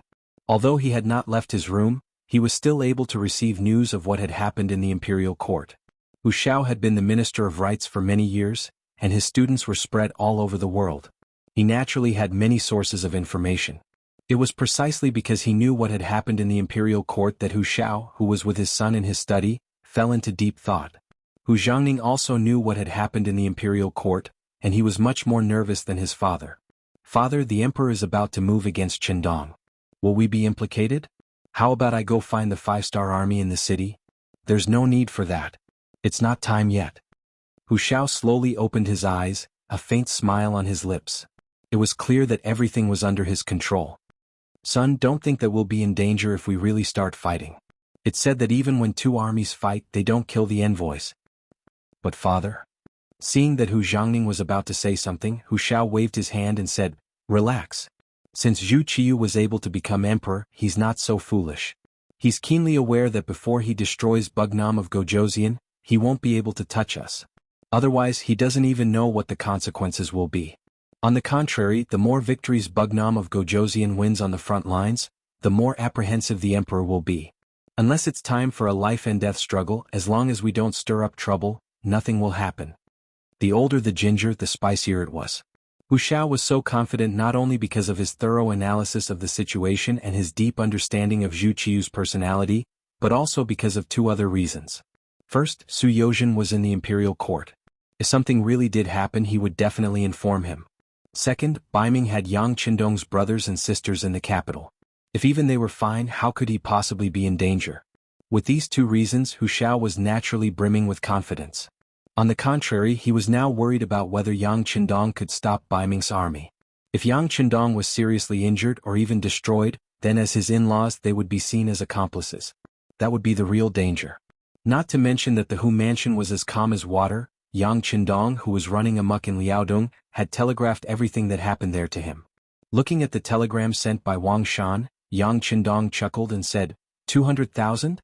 Aren't they looking down on our 5-star army too much? After a brief evaluation, Yang Qindong put it aside. Obviously, he had already predicted that Ming would send troops, so he wasn't surprised by what he had expected. His main focus was now on the next territory to be conquered, Gulinwei. Ever since Yang Qindong brought Lung Si Shifu to the northern part of Liaodong, everything went smoothly. Besieging a city was as easy as entering an uninhabited land. In addition, the surrendered General Song Yong played a big role. Just like the previous Xishin guards, they didn't even fire a shot. Song Yong entered the city first to persuade them to surrender and occupied the city. More than 1,000 Ming soldiers and tens of thousands of great Ming people were included in Yang Xie's territory. This time, to deal with Gulinwei, Yang Qindong used the same trick. Song Yong volunteered to go first, and once they occupied the city, it was tantamount to opening the southwest gate of New Ergon Duxi's headquarters. They weren't far from their goal. Young Master Hai Si Shifu sent a telegram. They have entered Kuwu Island, Sakhalin Island in the future, along the waterway. After a fierce battle, they successfully occupied it. Beta Persei brought a telegram that he had just received to Yang Qindong's temporary tent. Good. When he heard the news, Yang Qindong couldn't help but laugh heartily. Kuwu Island was occupied, which meant that Commander Song Quan had no way to retreat on the sea. He had to either fight with him or surrender. There was no third choice. As if confirming the saying, good things come in pairs, not long after, Song Yong also rushed back. Along with him was Gulinwei's Grand Qianhu Zhe. Obviously, he had been persuaded, and this time, he was here to surrender. Similarly, it didn't take much effort to capture Gulinwei. Yang Qindong was one step closer to achieving his goal of capturing Liaodong. Very good, Song Yong did well. Tell him that he will be heavily rewarded. When we completely capture Tu Ergon Duxi's headquarters, we will definitely reward him. Yang Qindong said with a smile. Although Song Yong was a surrendered general and his ability to fight was not very good, his eloquence was not bad. He was also a talent. Yang Qindong had already thought about it. After the war, he would send him to the Ministry of Foreign Affairs. He should be able to play a big role. After Gulinwei was taken down, the next target would be the Fushan Guards, which was the Turlanwei Guards' headquarters. Once they took down this place, they would be able to directly face the highest level of power in the Liaodong region. If they could take down this place without shedding any blood, it would be perfect. Beta Persei passed the message to Song Yong. Song Yong was naturally excited. He originally thought that he was just a surrendered general and would never have the chance to raise his head in this life. He didn't expect that he would be able to enter the eyes of Bugnam of Gojoseon. Thinking about his future, he decided to continue to make contributions. So after returning to the barracks to rest for a night, he continued to rush forward and went straight to Tu Ergon Duxi's headquarters. Yang Qindong led the army through Gulinwei early the next morning. At this time it was already May. The weather was getting warmer and warmer. After the snow melted, the speed of the army's advance was also a lot faster. 2 days later, Song Yong sent news that Tu Ergon Duxi's headquarters was already empty. Whether it was the soldiers or the people in the headquarters, they had all disappeared. They should have all gathered in Tu Ergon Duxi's headquarters, so Song Yong directly went to Tu Ergon Duxi's headquarters in the Liaodong region. Another 5 days passed. When Yang Qindong led the army to Tu Ergon Duxi's headquarters, bad news came. The cavalry scouts reported that Song Yong's head was hung on the city wall of Tu Ergon Duxi's headquarters.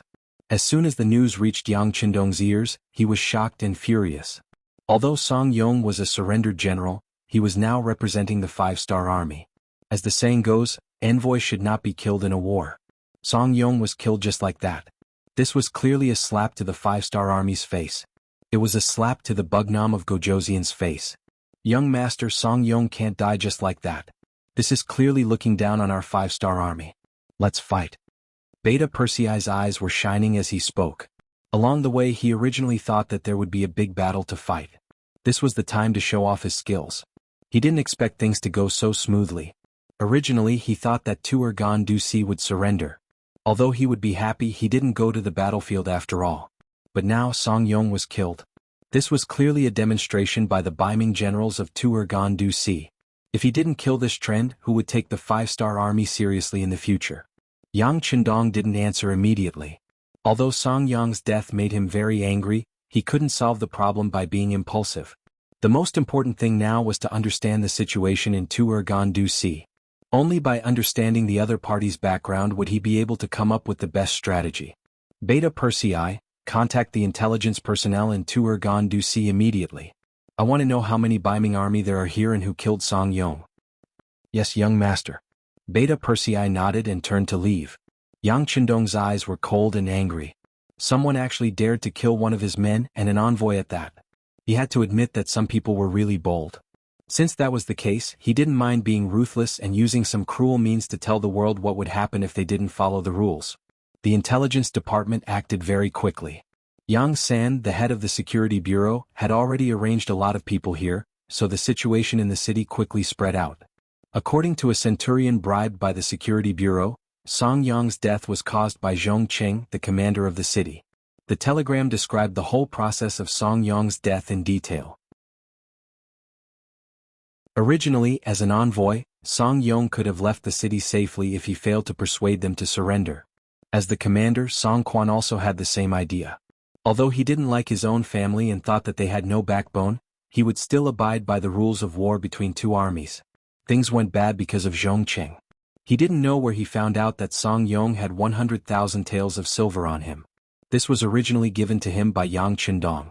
If he succeeded in persuading Song Yong to surrender, this would be their way of expressing their sincerity. Logically speaking, if they didn't reach an agreement, Song Yong should have left the city and wouldn't have handed over the 100,000 taels of silver. But the greedy Zhong Qing didn't care about this. He thought that since they were going to become enemies, it would be a waste if he didn't take the 100,000 taels. So he led the soldiers to stop Song Yong at the city gate and asked him to hand over the banknotes. Otherwise he would die. After Song Yong was chosen by Yang Qindong, his whole person changed. He had a bright future, so of course he wouldn't hand over the banknotes and show his incompetence again. Considering that he was an envoy of the 5-star army, not only did he not hand over the banknotes, he also loudly reprimanded Zhong Qing, making the soldiers at the city gate hear clearly. Being reprimanded in public like this, Zhong Qing's face naturally didn't look good. In a rage, he swung his sword and chopped Song Quan. Naturally, the 100,000 taels of silver also fell into Zhong Qing's pocket. This matter was seen by many people, so Zhong Qing deliberately said that this was the fate of those who dared to surrender to the 5-star army. You're courting death. Yang Qindong's face was full of anger. He punched the sand table that was temporarily set up. With just one punch, the solid wood table was completely destroyed. Young master, calm down. This Zhong Qing really deserves to die. The intelligence department also sent news that this person's reputation in the city isn't good, especially his greed and lust. That's known by everyone. Just counting the number of concubines, he has taken as many as 13 and even gave birth to 3 fat sons for him. His eldest son is already 12 years old and is now running amok in the city. I heard that he's even worse than his father. Beta Persei also said with a face full of anger. Chapter 1142. Humph, they're all in cahoots, Yang Qindong said angrily. Young master, the Zhong family is one of the biggest merchants in the Biming capital. They've taken quite a lot of goods from our commerce department and earned quite a bit of money. Do you want to deal with his family? We'll let them know the consequences of not following the rules of the 5-star army, Beta Persei said when he saw that the young master's anger had yet to dissipate. People always said that one shouldn't bring trouble to one's family. Yang Qindong naturally wouldn't casually bring trouble to Zhong Qing's family. But since his 12-year-old son was a bad person, it was normal to get rid of him according to the rules. As for the Zhong family, sorry, but they'll be removed from the list of merchants in the future. I'll take note of this. After we take down Terran City, we'll still have to hold a trial. At that time we'll let the people decide. If Zhong Qing really didn't teach his son well, it's better to get rid of him as soon as possible. Yang Qindong didn't say it explicitly, but he didn't object. This was enough to explain everything. Dealing with Zhong Qing would have to wait until they took down Terran City. The most important thing now was how to take down the city. According to the intelligence department, in order to prepare for the arrival of the 5-star army, the commander had gathered some of the nearby guards in Terran City. In addition to the original soldiers in the city, the Biming army now had close to 100,000 people. It was truly a powerful force. On the other hand, Yang Qindong only had 8,000 elite soldiers from the 4th Infantry Division, 20,000 North Korean C-rank soldiers, and the northern Ming guards who had come all the way to Long, which added up to about 10,000. Altogether, there were no more than 40,000 people. 40,000 against 100,000, and it was the main attack. This was basically impossible in the eyes of others, but in Yang Qindong's eyes, it was a completely different matter. The reason why he brought the 4th Division and not the other cavalry troops was to attack the city. Now it seemed that he had to use it. Inform the commander to prepare to attack the city. Inform the other troops to prepare to assist in the attack. Inform the 4th Division of the Sea to be on standby and prepare to bombard Terran City. Yang Qindong gave out orders one after another. Since they didn't have enough troops and the enemy still wanted to defend, it was impossible to solve the problem peacefully. They might as well use the most powerful firearms. Even though it would inevitably cause some unnecessary casualties, it was better than losing their own men and losing their own soldiers. Ling Dechang was very excited when he received the order. Ever since he entered the Liaodong region, he had been looking for a chance to show off his skills. From the telegram he found out that both the 1st Cavalry Division and the new army had done a lot. Only his 4th Division hadn't done anything. All they did was follow the 6th young master and take over some of the cities that Song Yong had occupied. This made him feel very unbalanced. To be able to follow the 6th young master, it was the perfect opportunity to show off his skills. Now that he didn't do anything, it would be a lie to say that he didn't feel wronged at all. Even in his dreams he wanted to show off the strength of the 4th Division. He originally thought that Song Yong had gone to Terran City and that he wouldn't have a chance. Now the Liaodong army dared to kill Song Yong, who was in the middle of a peace negotiation. This angered the 6th young master. Now it was time for them to show off. Gather the entire division and prepare for battle. Tell the 4 regimental commanders to report to me. After Ling Dechang finished speaking, he laughed heartily and went to the sand table to plan the attack. Within Terran City, Commanding Officer Song Quan sat in the main hall with a dignified expression. Beside him sat Commander Zhong Cheng and Commander Chen Shi Ligang. Commanding Officer Song Quan was a Grade 2 general. To be able to reach this position, Song Quan was quite capable. Furthermore, from the fact that he hadn't moved from his position for 7 years, it could be seen that he was a smooth and slick person. The great Ming dynasty valued the civil and despised the military. This was especially so for the generals who held great power. It was very easy for the emperor to be suspicious of them. Reality also proved that if it wasn't for the emperor's suspicion and the civil officials' jealousy, the great Ming dynasty wouldn't have been destroyed. As a commanding officer of hundreds of thousands of soldiers, Song Quan was able to sit in his position for 7 years. This was enough to show that he was very good at dealing with people. Otherwise, he would have been suppressed to death by the civil officials. It was because of this that when he heard that the 5-star Army's peace envoy, Song Yong, had died at the city gates, his face instantly darkened. His position meant that he couldn't surrender to Yang Qindong. Unless there was an order from the Baiming Emperor, if he really did so, none of his family members in the Baiming capital would be able to survive. However, he didn't make this decision of his own accord. As a general who held great power in the military, Song Quan had a deep understanding of the 5-star army. It was because of this that he knew how powerful the other party was. This kind of enemy wasn't someone he could fight against. He couldn't surrender and he couldn't win. Song Quan was prepared to sacrifice himself for a righteous cause to protect his family in the capital. Therefore, in the face of Song Yong's words, all he could do was to drive the other party away and wait for Yang Qindong to fight. When the time was right, he would commit suicide. With his own life, he could exchange the safety of his whole family, or he could also protect the safety of the people in the city. But he didn't expect Zhong Cheng to be so daring as to force Song Yong to kill out of greed. This would create a situation where only one side would be able to survive. When the time came, even if he died, the civilians in the city wouldn't have it easy either. Did this Zhong Cheng not have a brain? Did he not know that once the 5-star army took Terran City, all the money he had would be nothing more than a wedding dress for the enemy? What was the use of money that couldn't be taken, and even if it was taken, it was useless. But it was too late to say anything now. Song Yong was already dead, and the dead couldn't be brought back to life. What they had to do now was to solve the current problem and save as many people as possible with the least amount of casualties. Looking at Zhong Cheng with a murderous gaze, Song Quan said, "General Zhong, Song Yong is already dead. The 5-star army will be attacking the city soon. Why don't you take the lead?" "Why should I?" Zhong Cheng's expression turned ugly. From the moment Song Yong died, he knew that things were going to go south. He didn't think that someone would risk his life for money. If he had known, he wouldn't have done such a thing even if he was beaten to death. But since he was already dead, there was no point in thinking about it.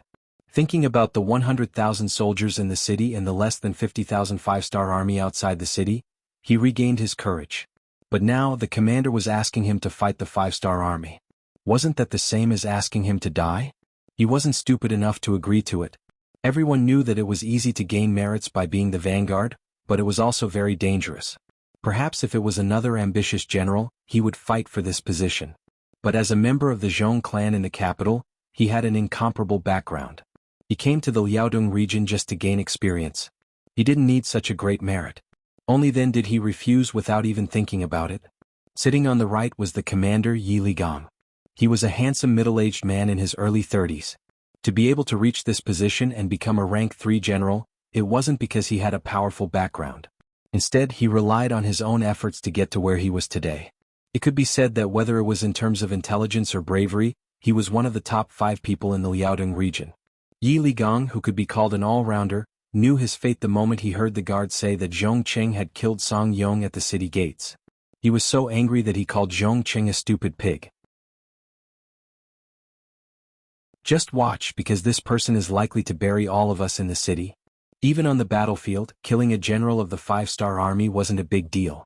In a battle between 2 armies, who wouldn't die? But killing an unarmed envoy was completely different. That was openly breaking the rules and slapping Bugnam of Gojoseon's face. Who was Bugnam of Gojoseon? He was in existence on par with the southern and Beiming emperors. In terms of territory, he wasn't much worse. He was just someone with a lower reputation. How could such a person be so easy to provoke? Who was Zhongqing? His family had some reputation in the capital and he had made some money in the past few years. Did he really think that he was invincible and could do whatever he wanted? Did he think that he could kill people without following the rules? From that moment on, Yi Ligang had sentenced Zhongqing to death. And now, Zhongqing was openly disobeying the commander's orders. Yi Ligang didn't know what to say about this person. It seemed that the word, stupid, wasn't enough to describe him. Sure enough, as soon as Zhongqing refused, Song Quan flew into a rage. General Zhong, do you think I'm negotiating with you? Let me tell you, this is a military order. If you don't obey, you will be punished according to military law. The so-called punishment according to military law was beheading. Zhongqing, who felt that things were not going well, pointed at Song Quan and said, "Commander, you can't do this. Over the years, our Zhong family has given you a lot of money." "Shut up. If you dare to mess around, you will be slapped 30 times, Song Quan said angrily. That's right. Over the years, he had been able to secure his position because he had given a lot of money to the higher-ups. He had no choice but to do so. If he hadn't done so, he would have been schemed against by others. Among them, the Zhong family had paid a lot of money. If it was in the past, even if it was because of this, he would not do anything to Zhongqing. But now, seeing that Tren City was about to fall and he was about to die, how could he still be threatened by Zhongqing?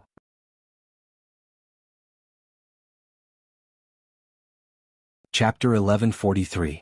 Zhongqing finally shut his mouth after hearing Song Quan's 30 slaps. He could tell that Song Quan was going to abandon him. Now that he was under someone else's roof, he had no choice but to lower his head. He thought to himself that when he had the chance to spread the news, he would definitely tell his family about this. After that, he could only reluctantly agree. Since Commander has given the order, Zhongqing will follow it. I will go and arrange for people to defend the city. Zhongqing walked out of the hall, leaving Song Quan and Yi Ligang behind. Thinking about the unfavorable situation, Song Quan asked, "Commander, I'm afraid that Zhongqing alone won't be able to stop the 5-star army's attack. I heard that the 4th Infantry Division is mainly armed with firearms." "Yes, how could I not know that I can't stop them? But do we have a choice?" Song Quan slowly opened his eyes and said with a sigh. Then, as if he thought of something, he looked at Yi Ligang and said, "You are different from me. You are an orphan, your parents are long gone, and your wife is newly married. She is currently in Terran City. The court doesn't have any evidence against you, so you don't have to die like you. With your ability, even if you join the 5-star army, you will have a bright future." "Lord Commander, I've never had such thoughts," Yi Ligang hurriedly explained. Song Quan interrupted him and said, "All these years, how could I not know what kind of person you are? It's just that there is no need to make unnecessary sacrifices. Moreover, Bugnam of Gojoseon is indeed a dragon among men. I know that he is very good to the Han people, so he should be good to the Han generals as well. With him, the Han people's status will be higher and their lives will be better. Isn't this what we want to see? Sai, if it wasn't for my family, I would also consider joining the 5-star army and fight for Bugnam of Gojoseon, fighting for the Han people's future. Yi Ligang would never have thought that Song Quan would be the one to say such heartfelt words. For a moment he was stunned and didn't know what to say. Just like what Song Quan said, Yi Ligang had a good impression of the 5-star army. Especially after learning about their deeds from various intelligence reports, he admired them even more. However, due to his identity and faction, he had no choice but to hide it in his heart. Now the choice was right in front of him. He had gone from being a bystander to being in the situation. It would be a lie to say that Yi Ligang did not have any ideas about where to go from here. However, when he thought about how everything he had today was all because of Song Quan's recommendation, he could not let down this benefactor in his life. And now, it was this noble person who was advising him to surrender to the enemy. His heart, which had been suppressed, began to stir again. Yi Ligang did not immediately object, which was equivalent to expressing his attitude. How could Song Quan not know? He continued, Ligang, it's not that I don't have any selfish motives. You know, my family is in the capital. When I'm around, naturally no one dares to bully them. However, once I leave, it's hard to say. If one day, and I'm saying if, you have a firm foothold among the 5 stars, please help my family if possible. This is also my last request to you. Commander, please don't say that. If I can survive this time, your family will be my family, and your parents will be my parents. Yi Ligang immediately swore. Good. Song Quan patted Yi Ligang's shoulder with a gratified expression. The last worry in his life had been removed, and he could finally go without worry. Outside the city, Ling Dechang called the 4 commanders under him over and seriously discussed the plan to attack the city. It wasn't easy to get a chance to attack, and everyone's opinion was surprisingly unanimous. They were not in a hurry to attack the city. First, they would scare the enemy and let them know that sometimes, it wasn't easy to die even if they wanted to. 4 hours later, after the 4th Lu Division was fully prepared to attack the city, the first gunshot rang out. With the Type 95 firearms that could easily fire from 300 to 400 meters away, when the gunshots rang out, the Ming soldiers guarding Terran City became live targets. Many of them even had bows and arrows in their hands as they stuck their heads out of the battlements, waiting for the 5-star army to come closer. Bullets flew over and accurately hit their bodies. This was simply an unfair and unequal battle. One side could attack as they pleased, while the other side could only passively take a beating. They couldn't even see the appearance of their opponents clearly, but hundreds of Ming soldiers were hit. Some died on the spot, while others were injured by gunshots and fell to the ground screaming in pain.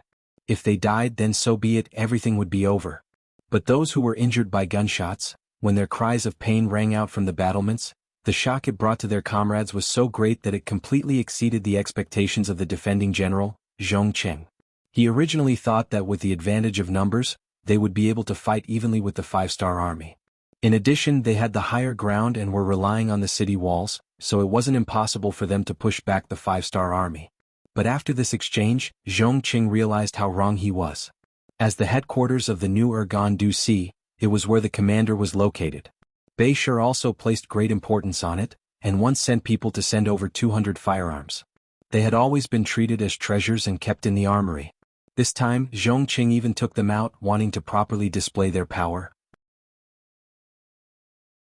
But after this exchange, these seemingly treasured firearms were completely useless, unable to pose any threat to the 5-star army. They couldn't even attack from a certain distance, so how could they display their power? Zhong Qing, who was on top of the city gate tower, saw that more and more soldiers were dying and the number of injured was increasing. The soldiers guarding the city were terrified because of this. More and more soldiers hid behind the city gate tower and didn't even dare to show their heads. Zhong Qing couldn't help but be furious. He loudly ordered everyone to shoot arrows outside the city. Since the general had given the order, the soldiers below didn't dare to disobey. Helpless, they could only risk their lives and shoot arrows outside. But very quickly, those who showed their heads didn't have a good ending. Out of 10 people, at least half of them were hit or injured, and the remaining half had their arrows shot to God knows where, unable to pose any threat to the outside world. Under the constant orders, the number of injured and dead increased, and the morale of the Ming army continued to drop. Having completely lost the initiative, the Ming army could only take a beating and hide. Outside of Terran City, the 4th Master Lu's attack shocked everyone. Behind them, the 20,000 North Korean soldiers who were preparing to attack, as well as the 10,000 Ming soldiers who surrendered along the way, were also shocked. They originally thought that with the enemy's high walls and the commander personally leading the attack, this attack would be extremely difficult, and who knew how many lives would be lost here. This was especially true for the Ming soldiers who had surrendered.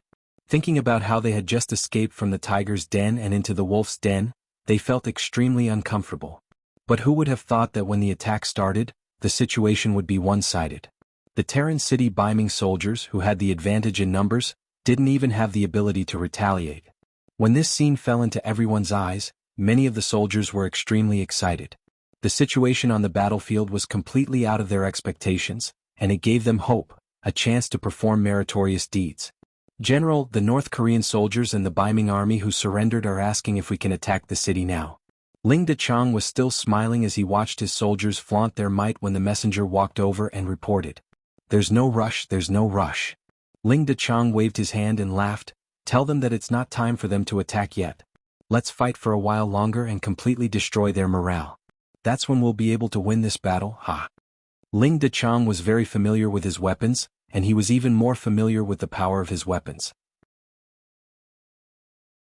He knew that if he wanted to obtain the greatest victory with the smallest price, he couldn't rush it. In any case, he had brought a lot of bullets with him this time, so he treated it as giving the soldiers a chance to shoot. They didn't charge and bullets continued to fly. 4 hours later, the sky turned dark and everything became quiet. More and more injured soldiers were carried down from the city walls. Cries of pain and anguish could be heard everywhere. When the Ming soldiers who hadn't entered the battlefield heard this, their faces turned pale and their expressions changed greatly. Facing an enemy who could easily kill you from a distance without even facing you head-on, they didn't have much of a chance of winning. They all thought in their hearts, if it were them, how much confidence would they have in winning? The commanding general, Zhong Qing, also had a dejected look on his face. He originally thought that with his advantages he would be able to fight on par with the 5-star army. If things went well, he would be able to defeat them. That would be an outstanding military achievement. Who would have thought that the result would be like this? After fighting for 4 hours, they couldn't even touch the corner of their opponent's clothes. He only got the result of more than 300 soldiers being killed and more than 1,000 injured. Of course, what was worse was that the morale of the soldiers had been greatly damaged. If this continued tomorrow, he really didn't dare to imagine how the army would be able to continue fighting if they didn't have any combat power. General Zhong, the commander has ordered you to come to his residence to discuss military matters. One of Song Quan's soldiers came in front of Zhong Qing. I understand. Zhong Qing nodded expressionlessly. Lead the way. In fact, Zhong Qing was prepared to go to Song Quan even without him coming to find him. There was no way to fight a war like this and there was no way to win it. He wanted to resign from his position as the general of the city defense. The commander's residence was brightly lit at this moment. When Zhong Qing arrived, he saw a busy scene. He saw many people walking in and out and they were carrying all kinds of things in their hands. It felt like they were moving house. Zhong Qing, who didn't understand what was going on, strode into the main hall and saw Song Quan and the commander Yi Ligang sitting there.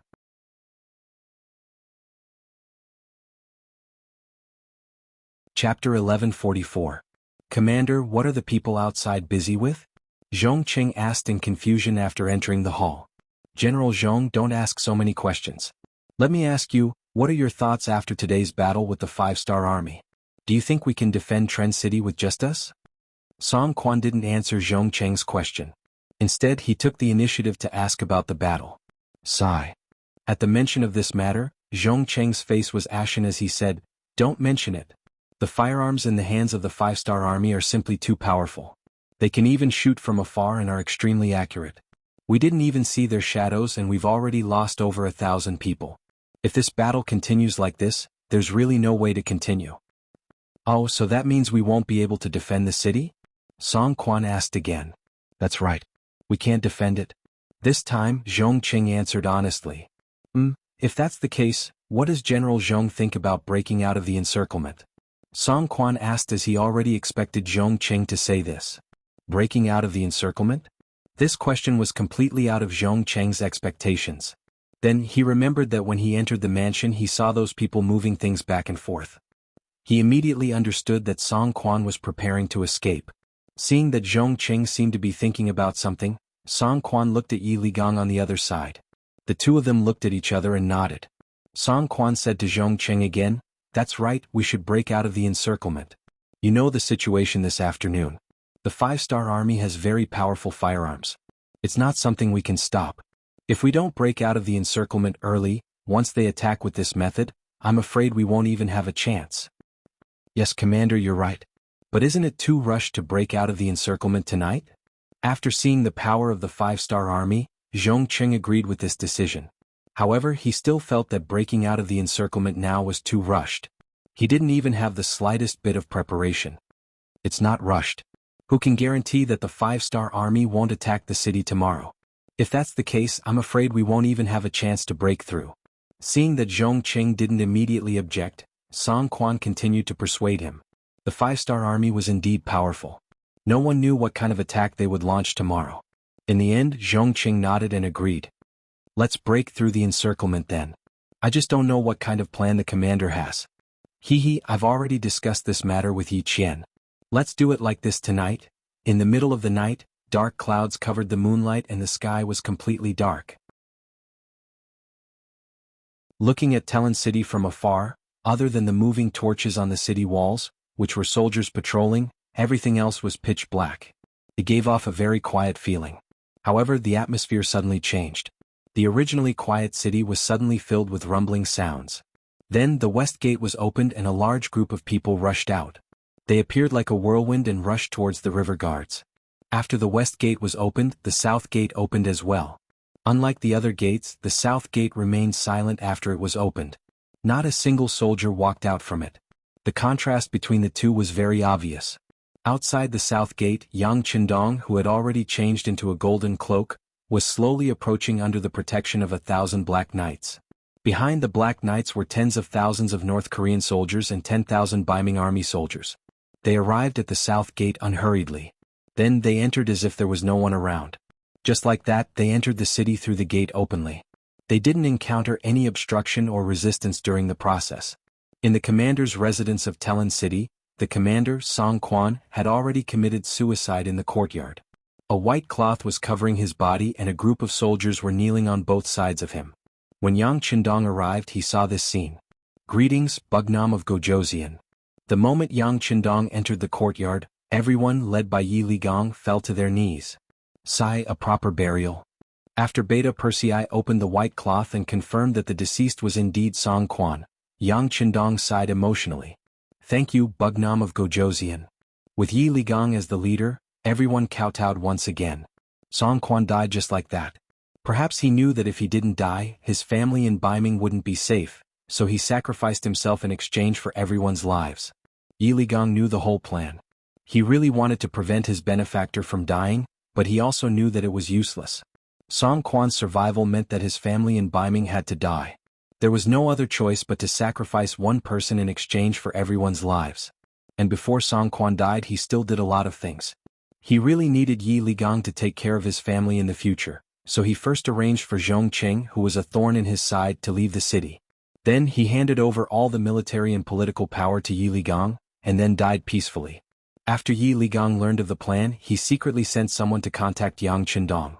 This was how the 5-star army safely entered the city and took over everything. "You're Yi Ligong. Let's talk inside." Yang Qindong already knew everything that had happened. He couldn't do anything about Song Quan's choice, but he also admired him. He was full of curiosity about Yi Ligong. What kind of person could make Song Quan sacrifice himself to protect him? Could he really guarantee that Yi Ligong would fulfill his promise after his death? In the main hall of the commander's residence, Pengyu, Ba Daojiang, and the others who had transformed into Long Wei carefully inspected the place. After confirming that there were no problems, Yang Qindong stepped into the hall, followed by Yi Ligong, the commander-in-chief. Yang Qindong sat down on the main seat while Yi Ligong stood with his hands by his side. The two of them sized each other up. In the entire Liaodong region, Yi Ligong was an extremely famous existence. He was different from Tong Long. Although he was extremely courageous, he had relied on the help of his family to get to where he was today. Yi Ligong had relied entirely on himself. He had relied on his ability to wield both the pen and the sword to reach the position of commander-in-chief. For this reason, when the Liaodong cavalry was established, Fang Dingshan had personally appointed him as his deputy, but Song Quan had stopped him in the end. How could such a person not attract Yang Qindong's attention? Originally, he had wanted to see his ability in the Battle of Terran City, but he hadn't expected that the other party would surrender without even putting up a basic resistance. Of course, it was a good thing that he could take the initiative to surrender to him. Subduing the enemy without a fight, this was the highest level of victory in battle. And the person behind all of this was Yi Ligang, so Yang Qindong was naturally very interested in him. Bugnam of Gojoseon, the surrendered general, has a request. While Yang Qindong was sizing up the other party, Yi Ligang had already knelt down on the ground again. How dare you? Beta Persei shouted from the side, you're just a surrendered general, what right do you have to make a request? Yes, the surrendered general knows that he's not qualified, but I hope that Bugnam of Gojoseon will agree to this request. Thump thump thump. His forehead hit the ground 3 times in a row, and soon blood flowed from his forehead. It was obvious that he had used a lot of strength. Let's hear it. Yang Qindong stretched out his hand to stop Beta Persei's next action and looked at Yi Ligang, who was kneeling on the ground, with interest.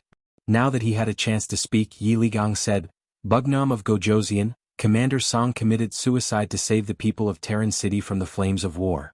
If there's a chance one day, please clear his name. Thank you. When he sent a secret envoy to Yang Qindong to beg for surrender, he had said not to make things difficult for the people of Terran City. At that time, Yang Qindong had also agreed. However, he didn't say anything about clearing Song Quan's name. Now that Yi Ligang had suddenly brought it up, even Yang Qindong frowned slightly after hearing it. General Yi, why didn't you mention this when you sent people to beg for surrender? Reporting to Bugnam of Gojoseon, when Commander Song was still here, everything was led by him. There are some things that a surrendered general can't say clearly. The secret envoy in charge of the surrender was arranged by Song Quan. Of course, he wouldn't mention clearing his name after death. In fact, he didn't even think about such a thing.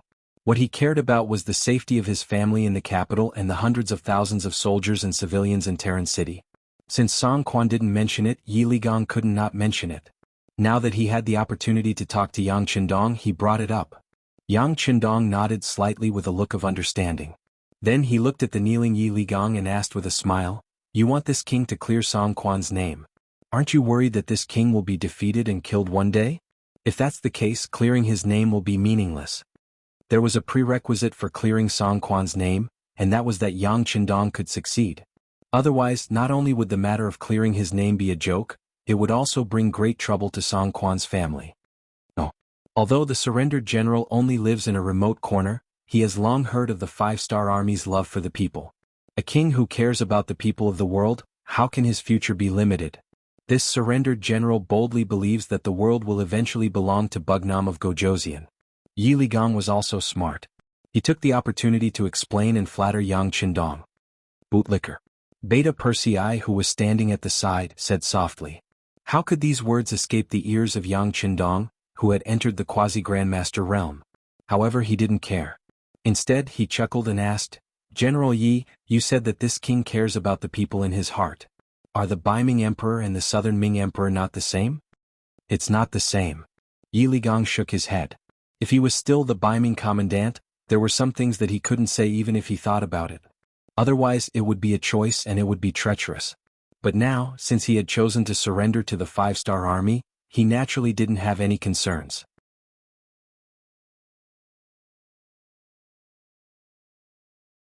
Chapter 1145. The Emperor of the Great Ming Dynasty talks about the safety of the people, but in reality, it is only for the stability of the regime. In their eyes, the officials and the major clans of the world are seeking benefits, finding a balance between them and consolidating the regime. Bugnam of Gojoseon is indeed different. Because of your appearance, the status of the Han people in the world has been raised by more than one level. This can be seen from yesterday when you only besieged the city and did not immediately attack. Based on this point, the surrendered general believes that you are a sincere ruler. After Yi Ligang finished speaking, he once again knelt on the ground, as if he had said all that he should say and would let Yang Qindong deal with him. The words just now were indeed the words of Yi Ligang's trusted aide. But how could it not be a representation? Presumably, in the entire Great Ming Dynasty, there should be many generals with such knowledge. When Yang Qindong heard this, he was naturally gratified. At least there was someone who understood what he did. Good, I have to say, General Yi, your words really made me happy. Since that is the case, I will agree to your request. Once this prince has enough ability, I will definitely clear General Song Quan's name. And as you said, this prince does not want to see the Han people and the Ming army kill each other. There are still many cities in the Liaodong region that have not been captured. I don't know if you can do your part to help this prince? Yang Qindong took a fancy to Yi Ligang's identity as a commander. It would be more convenient for him to do some things than the dead Song Yong. In addition, he intended to test the other party's ability, so he spoke out. The surrendered general is duty-bound. How could Yi Ligang, who wanted to take the opportunity to show his ability, not agree? The surrendered general thanks Bugnam of Gojoseon for promising to clear General Song's name. Thank you again. Thump, thump, thump, he kowtowed 3 more times and blood overflowed from his forehead. Just as the two were talking, Longwei's voice came from outside the hall. 6th Young Master, Lu 4th Division Commander Ling Daqiang requests an audience. Let him in. Yang Qindong sat up straight with a smile on his face. After a dozen breaths of time, Ling Daqiang entered the hall with a wooden box in his hands. He knelt down in front of Yang Qindong, who was wearing a golden cloak. 6th Young Master, I was able to accomplish my mission. Zhongqing has been killed. This is his head. Poor Zhongqing, he didn't even know that he had been betrayed. They thought that Song Quan had really given the order to break out of the encirclement, but unbeknownst to them, not too far away from the southern gates, the Lu 4th Master Teachers were already lying in ambush.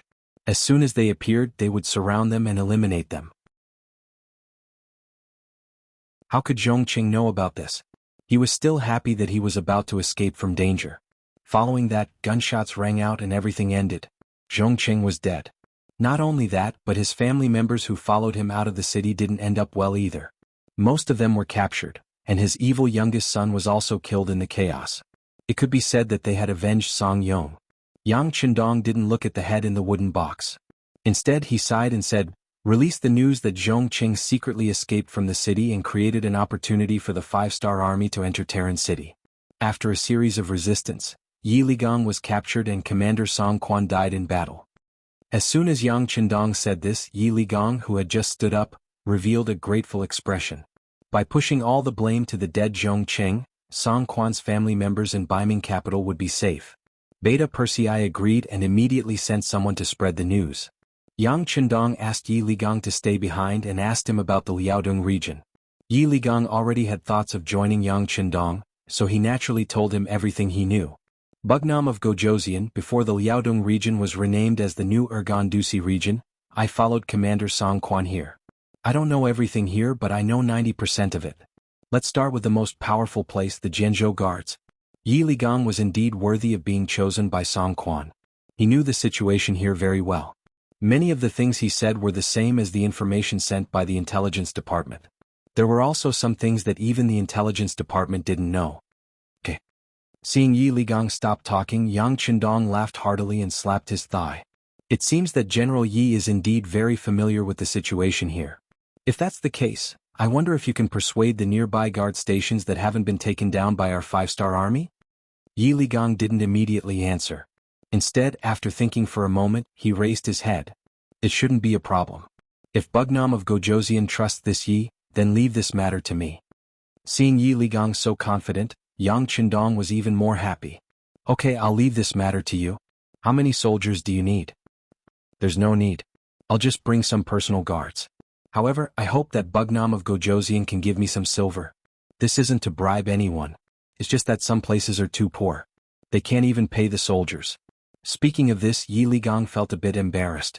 After all, he was the commander of the Liaodong region. Logically speaking, he was in charge of the finances. If he said that there wasn't any pay for the soldiers, it really was a loss of face. Before coming, Yang Qindong had done his research. Although Zhu Qiyu had indeed earned quite a bit of money through the newly opened Zhu family bank, the lives of the soldiers weren't that good. For example, the Liaodong cavalry on the grasslands were still fine. They could be paid on time. However, the Liaodong region, which was too far away from the capital, couldn't do so. Every time it was time to pay, all sorts of reasons would be used to reduce it. As time passed, the silver became more and more insufficient. Knowing that this wasn't Yi Ligang's fault, Yang Qindong stood up and patted him on the shoulder. This king knows the situation. You don't have to feel burdened. How about this? I'll give you 1 million taels of silver. You can go and solve the problem. Not only the soldiers but also the common people. You can help them. If it's still not enough, you can come and find this king." He didn't expect Yang Qindong to be so generous and benevolent. 1,000,000 taels of silver was equivalent to half a year's salary for the Liaodong guard post. Yi Ligang patted his chest and promised, "Bugnam of Gojoseon, don't worry. The silver will definitely be distributed to the soldiers and the common people. Your righteous deeds will also be known to the common people." Yi Ligang knew very well that Yang Qindong was trying to buy people's hearts. However, he also liked to do this kind of thing. If Zhu Qiyu had been willing to take out silver to buy people's hearts, the Liaodong guard post wouldn't have been so weak. Song Yong wouldn't have been able to convince several guard posts in succession. In the end, it was all because they didn't have money. Terran City was finally taken. The loss of the Liaodong guard post in the north also meant that the plan to invade Liaodong was already half successful. Yang Qindong didn't cheer because of this. He knew that once the news spread, Zhu Qiyu would definitely send reinforcements. If he didn't defeat these people, he would tell the acting emperor that Liaodong was no longer under his control and make him give up. This was the most important thing. The new army was still madly sweeping through the Liaodong guard post. All the guard posts they wanted to attack either surrendered early on or were defeated in the first battle. Except for a few soldiers who had a certain amount of fighting power, most of the guard posts were under their control. With the world's first cavalry division acting as a huge mountain blocking the Sacha River Guard's front line, it suppressed the northern Ming army from advancing north for a long time. It was only when the northern Ming sent out reinforcements, with General Li Tong at the head of 200,000 troops, that the Liaodong guards were greatly encouraged and saw hope. During this time, Yi Ligang completed the task given to him by Yang Qindong very well. He integrated the guard posts in the Terran City, which included more than 20,000 surrendered soldiers from Baiming. The 100,000 soldiers in the Gatling City and the 10,000 surrendered soldiers that Yang Qindong brought along made a total of 130,000 soldiers. Yang Qindong naturally wouldn't be polite with such a force. Then he made a shocking decision. He changed the name of the Liaodong guard post to the 3 eastern provinces and used one of his students as the governor, a person named Lu Ji. Although Lu Ji was Yang Qindong's student, he was actually older than Yang Qindong. But in the spirit of learning without precedence, he was still convinced by Yang Qindong's knowledge, entered the Yang Family Academy, and became an excellent teacher. Because he was very good at management, he was promoted to the position of governor of the 3 eastern provinces. The position of general of the 3 eastern provinces was given to Yi Ligang. Not only that, he was allowed to have 100,000 soldiers, 30,000 of which could be cavalry. When the matter was announced, Yi Ligang, who didn't cry easily, failed to live up to expectations and shed tears. Then he secretly swore in his heart that a gentleman would die for his friend and follow Yang Qindong for the rest of his life. "General Yi, I'll leave you with 1,000,000 taels of silver. In the future you'll be paid on time every month. However, I'll leave the matters of the army to you. You must seize the opportunity to train. You must train a strong army so that General Song Quan can rest assured in the underworld." Yang Qindong said earnestly to Yi Ligang, "Bugnam of Gojoseon, don't worry. We will train hard, but if you call, we will come." Yi Ligang solemnly promised. After solving the problem of the Liaodong guard post, Yang Qindong brought the 4th Division, 20,000 North Korean soldiers, and 10,000 Baiming surrendered soldiers down south. In just 4 months after leaving the Japanese Empire, Yang Qindong had taken over the Shuangqing Guards and the Saha River Guards as the front line. He was already halfway to his goal of taking over the Liaodong guard post. However, Yang Qindong was very clear that although it seemed like he had taken over half of the territory, it was just a barren land. There weren't many Baiming army there either. The truly powerful ones were the remaining half, which was the Liaodong guard post near the capital of Baiming.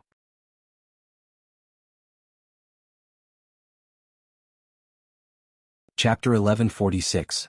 But no matter what, the initial goal had been achieved. The new supply line had been opened. He had already sent a telegram to order the Korean province to transport the various supplies that had been hoarded over the past few days by sea. Once the supplies arrived at Shur City on the grasslands, it would be even more difficult for anyone to deal with them. When the news of the supply line being opened reached the northern Ming dynasty's court, Zhu Qiyu, the acting patriarch, was truly anxious. Destroying Yang Qindong's arrangements in the grasslands and even uprooting them was what he had been doing for the past year. If he failed to do so, not only would he have wasted more than a year, but it would also greatly affect the morale of the army. Zhu Qiyu definitely did not want to see such a thing happen. Although he was not fully prepared, he still sent an order to the Ming commander Shiheng on the grasslands front line. He ordered the Wala army's troops, Yeshen, to go to Shir City. No matter what, they had to solve the problem before the 5-star army's supplies arrived. At the same time, Zhu Qiu sent someone to quickly inform General Li Tong, who had already sent troops and was about to reach the Liaodong region. In the face of the 5-star army, they had to win and not lose even if it was a draw. In short, they had to block the main force of the 5-star army in the Liaodong region so that they could not support Grassland City.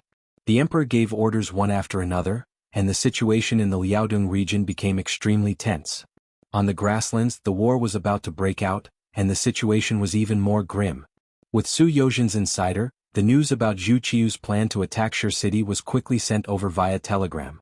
After the new army's commander, Tiger's Mane, and the mayor, Yu Mian, discussed, they immediately ordered the entire city to be under martial law and to strictly investigate the identity of the people who had recently arrived. As the person in charge of logistics, Yang Si led the soldiers to start planting mines to block the joint attack of the Ming army and the Wala cavalry. Compared to the slow telegram, the Ming commander Shiheng, who had already occupied Tulu City, only received the news of the emperor's order to send troops on the 4th day. "What are you doing? We'll attack immediately. Our army hasn't been fully assembled yet, and our provisions haven't arrived yet." Shiheng looked at the imperial edict in front of him with dissatisfaction.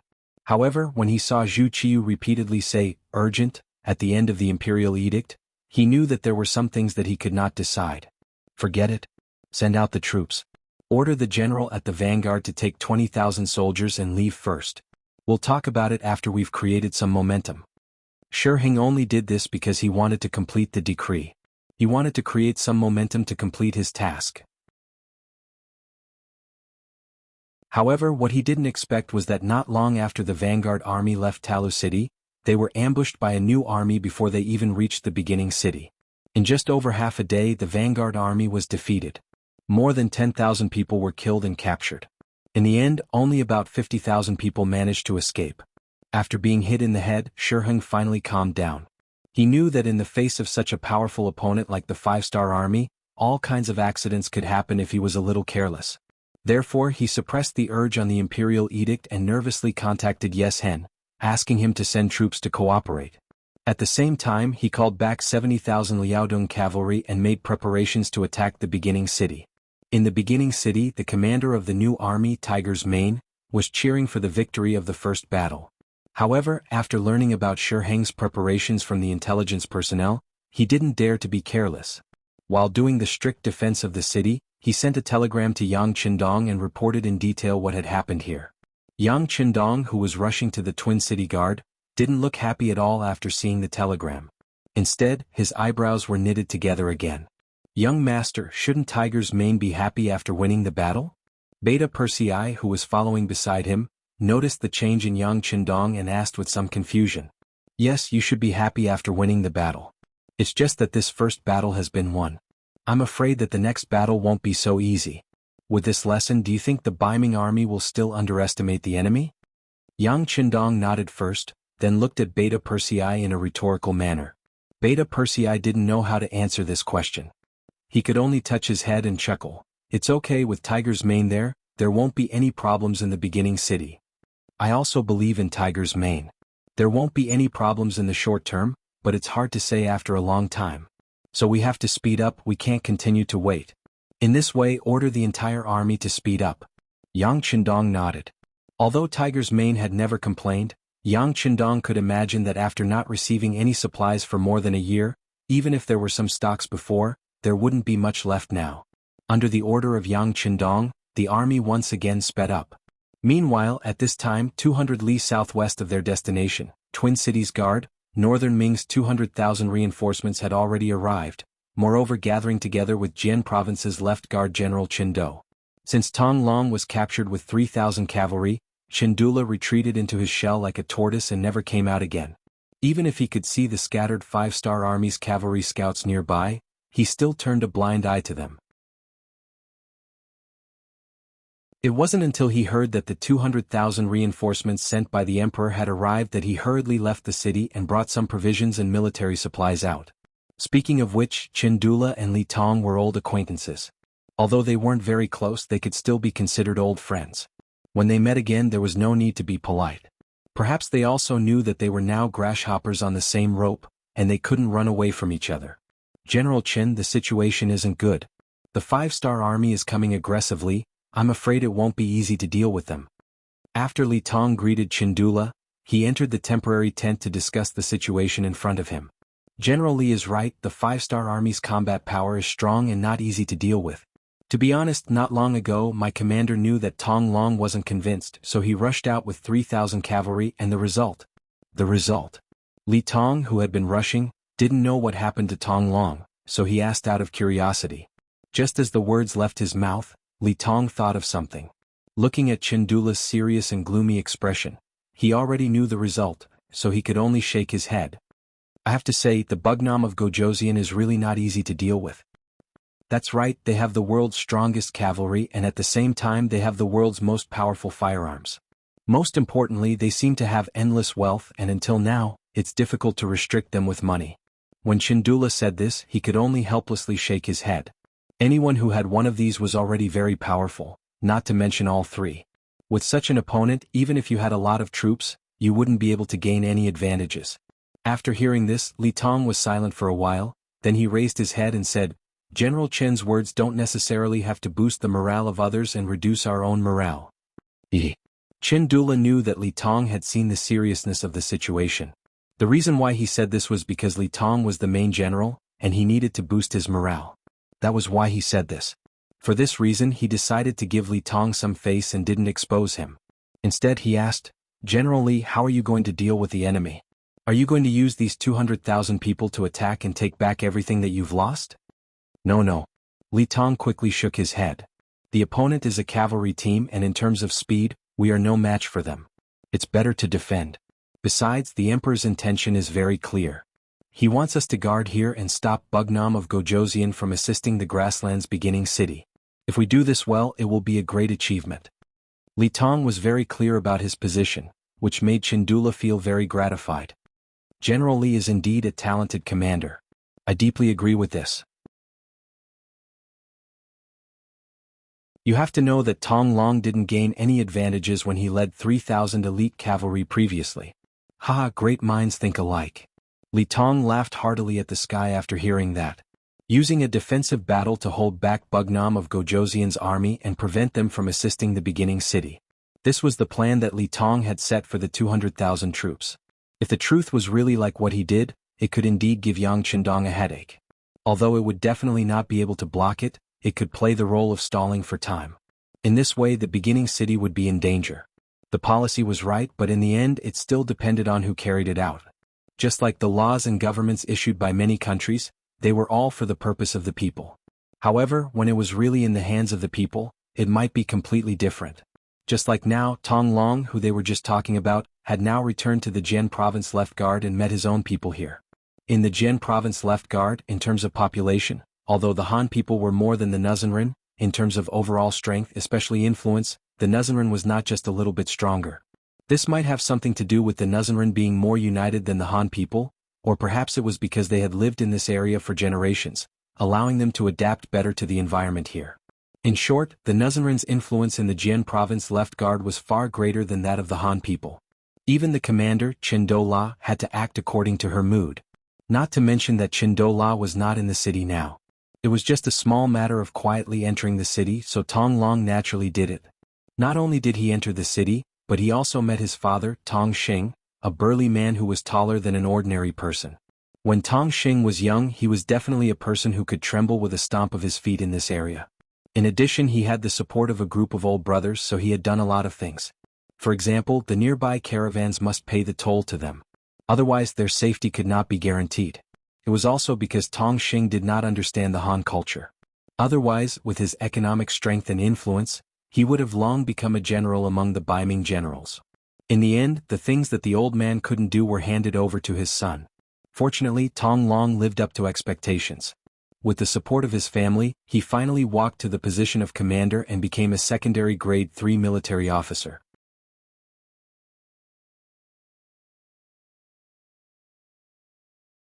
Chapter 1147. With Tong Long's good performance, Tong Xing was like a tiger that had grown wings. In the big city of the Jianghu left guard, there was no one who dared to not give him face. However, all of this changed when Tong Long and his 3,000 elite cavalrymen suddenly disappeared. Tong Xing and Tong Long were father and son. One was a businessman while the other was an official. When one of them was missing, the problem naturally arose. The cake was only so big and most of it was still controlled by the Tong family. Now that there was finally a chance to redistribute it, who would give up this opportunity? During this period of time, the Tong family had become the target of public criticism. They had become the target of everyone's attacks, both openly and secretly. Even Chindula, as the commander, had begun to take sides, as if he wanted to help another family rise in the city. The Tong clan's days became harder and harder, and they were getting worse day by day. At this moment, Tong Long suddenly appeared in front of his father, which made Tong Xing extremely excited. "My son, you're back? Ah, that's great. Let's see who dares to make things difficult for our Tong family this time." Tong Xing, who had always been expressionless, actually had such a reaction after seeing his son. Just from this point alone, one could see how much pressure he had been under during this period of time and how difficult his days had been. "Father, I'm unfilial. I've had a bad start." Tong Long knelt in front of Tong Xing and lowered his proud head. "Don't say that. Victory and defeat are common in war. It's good that you're back, it's good that you're back. How about this? You can immediately go to the Yamen and restore your official position first." Tong Xing knew that Chindula was not in the city, so he decided to restore his son's official position first and properly intimidate the other opponents in the open and in the dark. Looking at his father's wrinkled face, Tong Long swallowed his saliva first, then said in a calm voice, "Father, I can't go to the Yamen." "What? Is it because you lost the battle?" "It's fine, didn't I say? Victory and defeat are common in war. Besides, who really won against the 5-star army? It's fine, we can just spend more money." After operating in the Jianghu left guard city for decades, Tong Xing still had some family assets. Naturally, his words were more forceful. "Money? How much money do we have now?" Speaking of this matter, Tong Long was also very curious. He only knew that the family had some extra money, but he really did not ask how much it was. It wasn't that he was ambitious, but that he didn't have any needs in this aspect. Speaking of this matter, Tong Xing's face burst out into a smile like a blooming flower. "Son, you've finally grown up. You know how much money we have at home." "Haha, if others asked me like this, I wouldn't tell them. However, I will hand it over to you in the future. Therefore, I won't hide it from you. Listen, we've saved 300,000 taels of silver. It's not a problem for us to restore your official position with this money." 300,000 taels was undoubtedly an astronomical figure in the eyes of ordinary people. Didn't Zhongqing kill Song Yong for 100,000 taels of silver? In the end, he was beheaded and separated from his family. Looking at his father's proud appearance, Tong Long did not feel the slightest bit of joy. Instead, he sighed. His father had worked hard for so many years, and after operating for so many years, he only managed to save 300,000 taels of silver. Yet he was already so happy. He didn't know if he should say that it was a kind of sorrow. In front of his father, Tong Long revealed a calm expression. His right hand slowly reached into his pocket, and then he easily took out 500,000 taels of silver. "Father, what do you think this is?" "Silver?" Tong Xing's eyes weren't blurry and he recognized the item in front of him at first glance. When he took a closer look, he realized that it was Yang Xie's 500,000 taels of silver. When he realized that it could be exchanged at any Yang family bank, his eyes widened. "This? Where did this come from?" "Of course it was given to me by the 5-star army. I won't hide it from father. I am now a member of the 5-star army. Because of my outstanding strength and outstanding performance, I am now a company commander. Of course, I am confident that I can lead more troops in the future." When he spoke of this, Tong Long's arrogant side appeared again. Ever since Tong Long was captured by Commander Bai Shuang, he couldn't accept it. When he woke up and ate a large amount of food, he started to shout loudly. What he meant was that he couldn't accept it. If it wasn't for the 5-star army strategy that caused them to be exhausted, he definitely had the ability to fight it out and even win. Logically speaking, a captive shouldn't have the right to speak. Even in ancient times, such people didn't even have basic human rights. However, Bai Shuang didn't take away his right to shout. On the contrary, he got someone to release him. Not only him, the other 2,000 plus captives were also released. They were surrounded by 4 groups of 2,000 soldiers. The only difference was that one group had weapons and war horses while the other group had nothing. What are they doing? Are they trying to kill us? Since that's the case, we will fight it out with them. We don't have any weapons. Even if we bite with our teeth and tear with our hands, we can't just sit there and wait for death.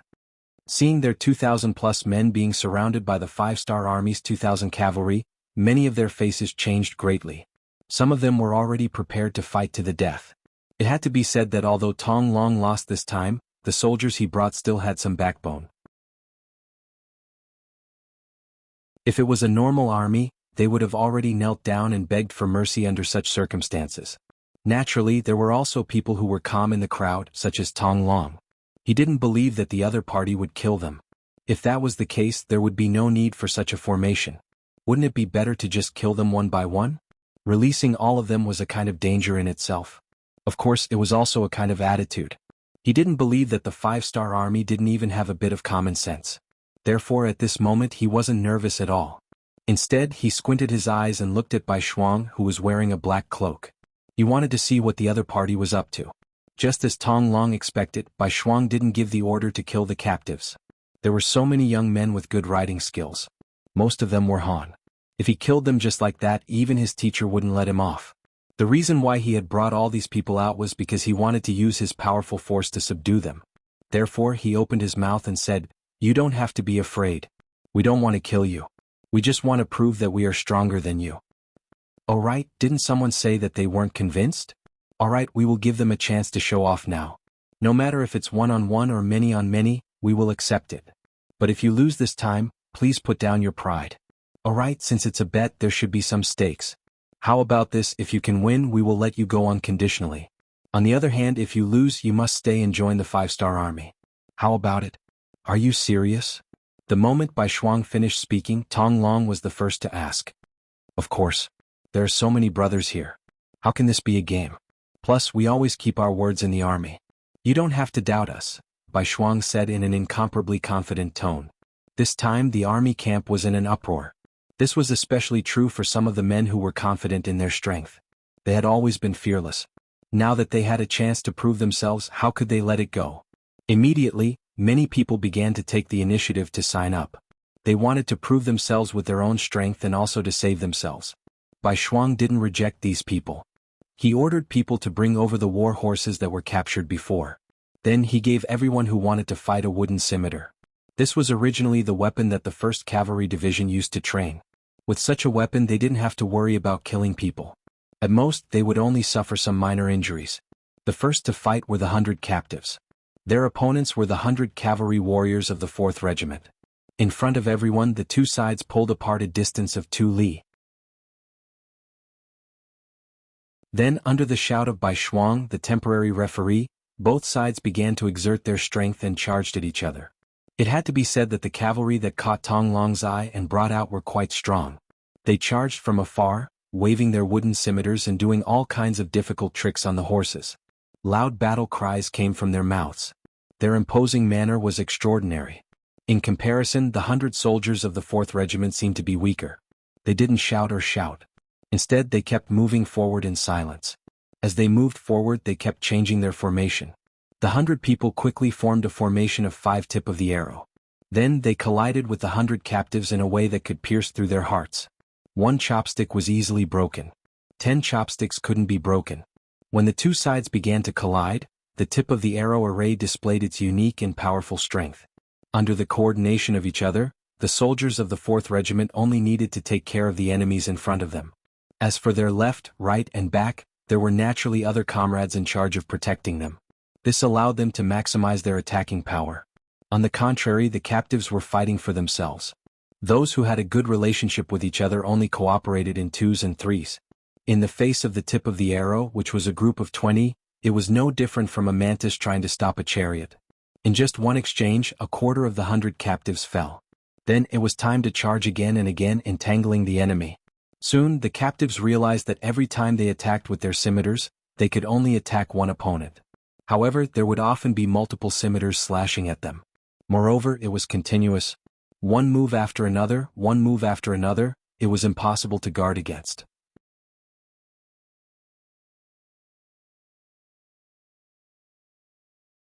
Chapter 1148. Under the relentless attacks, more and more captive soldiers were cut down by the wooden scimitars and fell off their horses. In less than half an hour, all 100 captive soldiers had fallen off their horses. On the other hand, only 2 of the 4 groups of soldiers had fallen off their horses. Moreover, they had only been hit on the arms and were not seriously injured. In comparison, the difference in strength was obvious. The captive soldiers who were clamoring to teach the 5-star army a lesson all lowered their heads. Only now did they realize that even if the enemy did not use any tricks, they would still be the ones to lose in a direct battle. Tong Long saw everything with his eyes. When he saw the 5-star army working together so closely, he revealed an envious expression. It could not be helped. Tong Long was an all-rounder.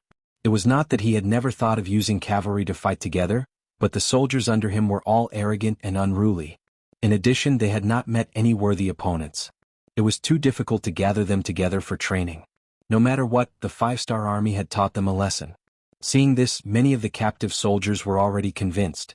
However, as their commander, Tong Long naturally would not be so easily convinced. Seeing that no one stood out to challenge him, he held the wooden scimitar in his hand and said to Bai Shuang, who was wearing a black cloak, "You should be the commander of these people. Since that is the case, I will challenge you. Do you dare to accept?" I have already lost to you once. Why should I be afraid of you?" Bai Shuang laughed loudly as he spurred his horse forward. For safety reasons, he did not hold his spear. Instead, he held a pair of wooden scimitars and rode out on his horse. Dual blades? Seeing Bai Shuang come out with dual blades, Tong Long was stunned at first. Then he laughed loudly. It seemed that dual blades were naturally more powerful than a single blade. However, this was a battle on horseback. If one was not careful and did not control his strength well, he would fall off the horse. Was he not afraid of such a problem with dual blades? "What? Are you afraid? Or should I give you a blade?" Bai Shuang smiled lightly. He did not show any displeasure because of the other party's mockery. "There is no need for that. But let me remind you, with dual blades in hand, you won't have the chance to control your warhorse. I'm very strong, so don't blame me if I knock you off your horse." Tong Long had never used dual blades before, so he naturally wouldn't do that. However, for the sake of a fair battle, he could not help but remind White Shuang. Little did he know that in order to become a soldier of the 1st Cavalry Division, the first thing one needed to do was to learn how to use dual blades. Without this ability, one would never be able to enter the division. As the leader of one of the regiments, although White Shuang's dual blade techniques were not the best, he was still stronger than ordinary warriors. He had this confidence. "Thanks for the reminder. Can we begin?" Bai Shuang said nonchalantly. "All right, you have to be careful." Seeing that White Shuang was still holding dual blades and had no intention of changing, Tong Long snorted coldly and urged his horse forward. Although he was still a distance away, he waved his blade several times. It was obvious that he was preparing for the final battle. It was often seen in movies or TV series that when cavalry charged, they would habitually wave their weapons while still a distance away. This was not to show off but to brace themselves. This was to maximize the strength of their bodies. This way, they would be able to maximize their strength when fighting with their opponents. Like Tong Long, White Shuang had already raised his dual blades and shouted loudly. He did not have any intention of underestimating Tong Long. This was also Yang Qindong's request for them. Even when facing the weakest opponent, they had to give their all. Only then would they be able to remain undefeated. The wind and the crane were jittery. At this moment, even the wind seemed to have stopped. It was just watching the battle between the 2 warriors, waiting for the result of the battle. Dang dang dang. The distance of 2 li was covered in the blink of an eye. Soon the 2 of them collided. Then the sound of weapons clashing rang out. Every time there was a loud bang, the 2 of them would involuntarily move. They were releasing all the power that the other party had imbued into their bodies through their weapons. Although they were holding wooden scimitars, the 2 of them were playing with them as if they were made of iron. In a short period of time, the 2 of them had exchanged no less than 20 rounds, and there was still no clear winner. Tong Long was indeed a fierce general. His blade skills were strong and powerful, and the strength in his body was endless. It gave people the feeling that he was an unending mountain.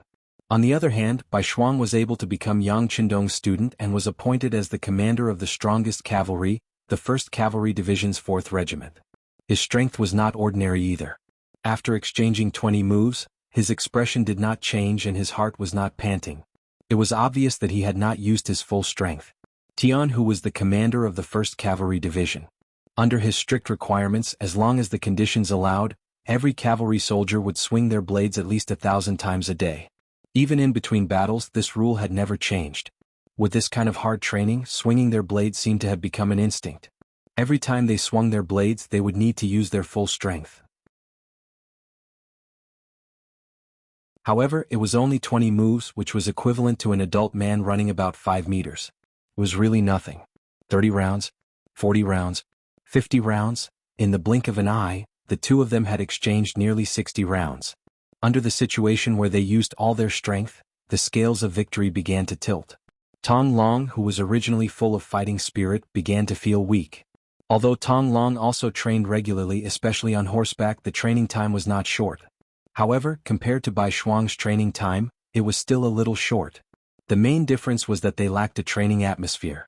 For example, why did many outstanding soldiers' physical fitness begin to decline after they retired from the army? Even if they did not exercise when they returned home, why was it the same? Speaking of this, it had to be the environment, which was the element of atmosphere. When they were in the army, they had many comrades to accompany them. While they were chasing each other and could not slack off, training also became a kind of work and interest. However, when they were alone, it was completely different. Without a comparison, they might involuntarily want to rest for a while when they were tired. As time passed, naturally the gap between them would become bigger and bigger. It was precisely because Tong Long did not have such a good environment that he could match Bai Shuang in a short period of time. However, as time passed, the disadvantage became more and more obvious. This was especially so after 50 rounds when White Shuang used 2 swords. Under the continuous attacks, he could only defend himself and could not attack. When all the soldiers who were watching saw this, they could basically see the outcome of the battle. Some of the captives who had placed their hopes on General Tong Long had no choice but to lower their heads. Even the strongest person on their side was not a match for the other party. How could they fight this battle? Sure enough, it was as everyone expected. In the 65th round, Tong Long, who had been bitterly defending, finally revealed a flaw.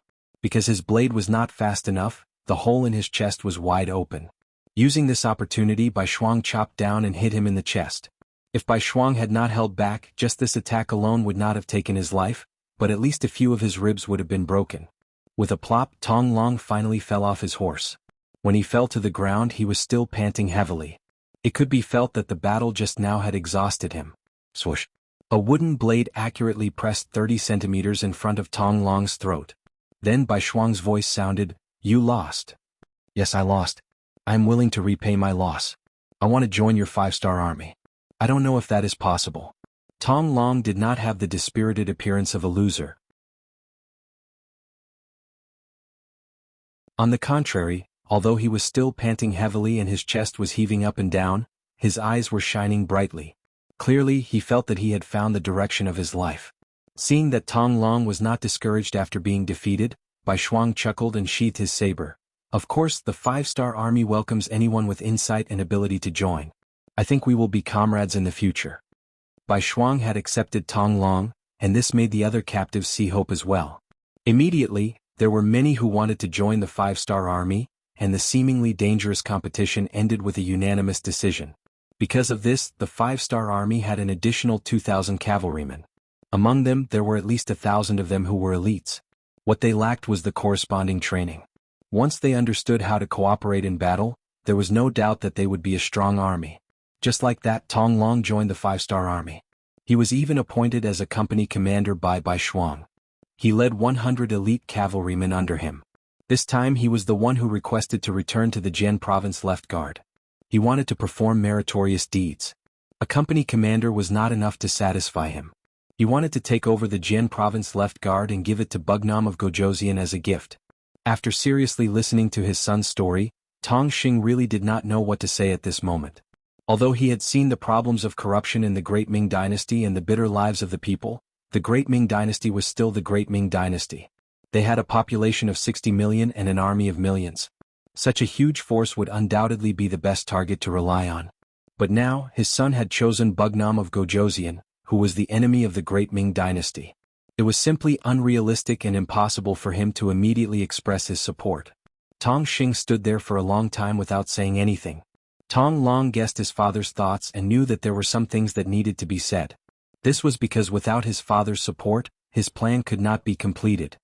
He immediately said, "Father, you know about the Japanese Empire, right? Now he has completely submitted to Bugnam of Gojoseon. In the future there will be no Japanese empire. There will only be the Japanese province. It will become a part of Bugnam of Gojoseon's territory. Father, I'm afraid you still don't know. Bugnam of Gojoseon has already taken over Terran City. Among them, Commander Song Quan committed suicide, Commander Tongji Zhongcheng was killed, and Commander Yi Ligang became a general in the 5-star army. Bugnam of Gojoseon has already given the order to change the Liaodong region into the 3 eastern provinces. Yi Ligang has also become the first general of the 3 eastern provinces.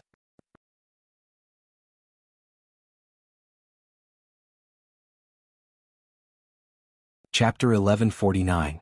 Right now Wunan King is leading his army towards us. Do you think that we can stop them with just our strength? If we don't make the right choice now, I'm afraid Song Quan and Zhongcheng will be our examples, Father. The information was like a huge wave hitting Tong Sheng's heart, causing his expression to change again and again. First, it was because of the isolation of information. For the sake of the overall situation, it was difficult for unfavorable news to spread to the city. Secondly, in the social environment at that time, many things often took a long time to be known by everyone. Therefore Tong Xing had never heard of these things that his son said. After hearing this for the first time he was inexplicably shocked. What kind of people were the Japanese Empire? Perhaps the people in the hinterland of the great Ming dynasty didn't know much about them, but as the Jianghu left guard in the Liaodong region, Tong Xing, who was in business, knew very well. When he was transporting goods, he saw the Japanese Empire invading the border with his own eyes. He saw many Han people and Nuzanren die tragically in their hands. As for the strength of Song Quan and the others, he was even more clear. As the commander of the entire Liaodong region in name, Song Quan was still very prestigious among the people. But he didn't expect these people to be forced to commit suicide. Thinking about how it had only been 4 months since the 5-star army appeared here, how could he not be surprised? Just how powerful was the 5-star army? How could they attack a city in such a short period of time as if they were invincible? If such a powerful army really set their sights on the Jianghu left guard, would they be able to hold on? As the saying goes, those who recognize the times are wise. To be able to rely on a pair of hands to fight from nothing to now, Tong Xing relied on the right choice. Now he had another chance to choose. His son was already an officer in the 5-star army. Although he was only a company commander and didn't have much power, it was still a start. At this time as a father, how could he go against his son? After listening to this, Tong Xing's mentality had undergone a huge change. What he didn't expect was that Tong Long's next words were like a heavy hammer that strengthened his conviction. Father, Captain Baishuang has already asked for instructions from Bugnam of Gojoseon and gave a detailed introduction of our family's situation. Bugnam of Gojoseon has promised that as long as the Tong family can successfully take over the Jianghu left guard, we will be allowed to do business here in the future. Father, you have to know that the 5-star army sells rare goods. Once you purchase goods from them, you will definitely make a profit. This will only be beneficial to the future development of our Tong family. At that time, one of us will be in business while the other will be in the military. Wouldn't that be the best way to help each other? Father, why are you still hesitating? Please help your son. In a short period of time, Tong Long had revealed all of his trump cards. He even deliberately played with the banknotes worth 500,000 taels of silver in his hand. That was more money than Tong Sheng's lifetime of hard work. Finally, Tong Long's expression changed several times before he nodded heavily and made a decision. Alright, since Bugnam of Gojoseon thinks so highly of us, son, father agrees to help you. Tell me, what do you need me to do? The father and son discussed together for more than 2 hours. Afterwards, Tong Xing stepped forward and invited all of the influential people in Jinzhou left guard city to the Tong residence.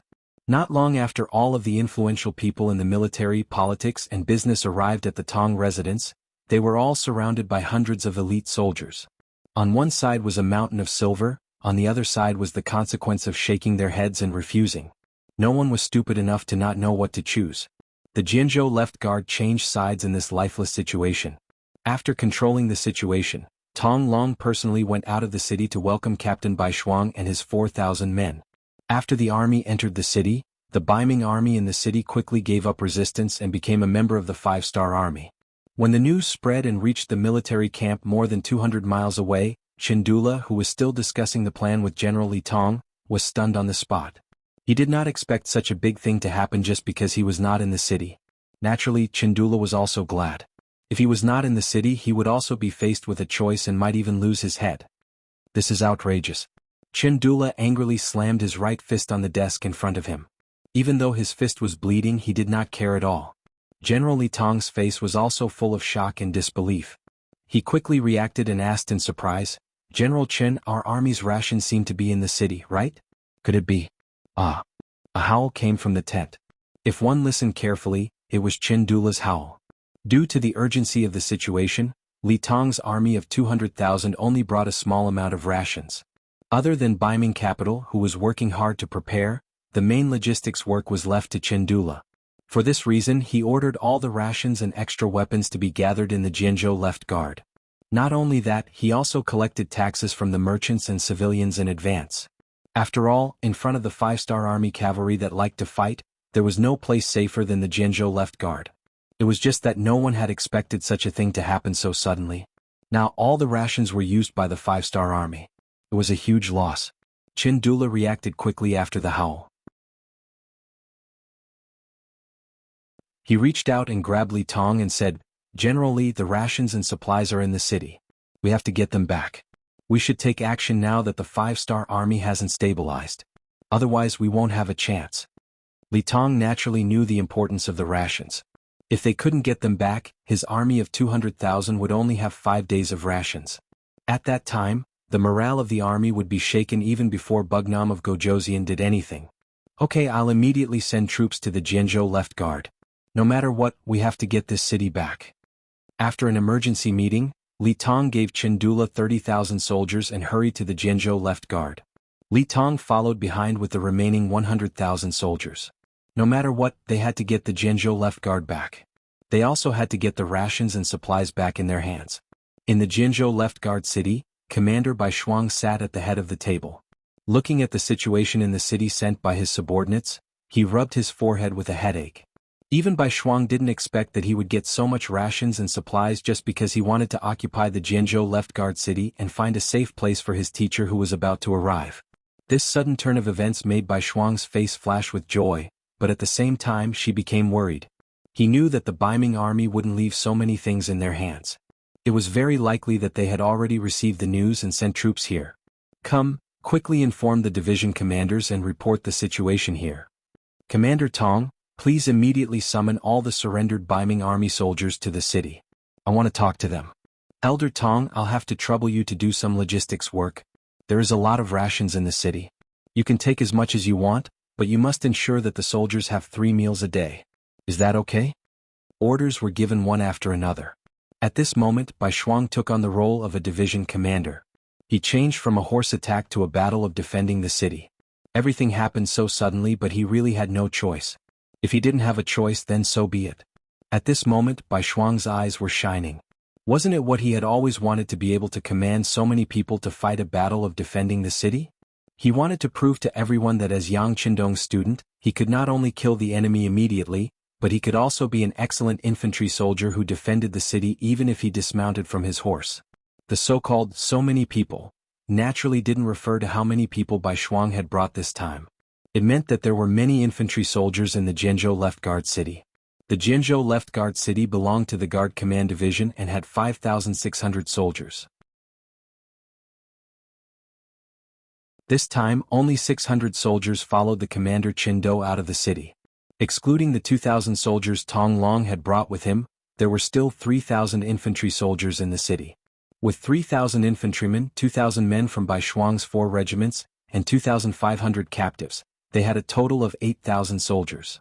Furthermore, they were defending the city, so it wasn't necessarily impossible for them to fight.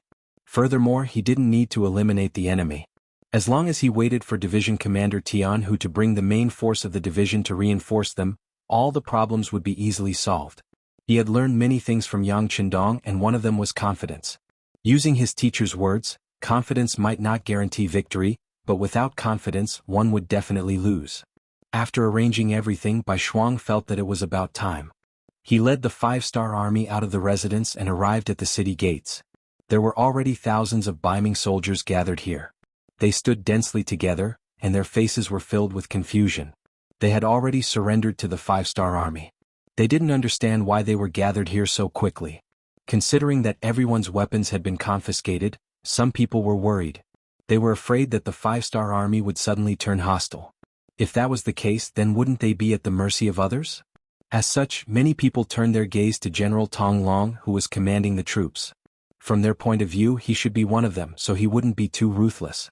Not long after, Bai Shuang led a group of elite cavalry and arrived at the city gates. He only took a quick glance before walking up the city gate tower. When he could see everything below, he stopped and raised his right hand.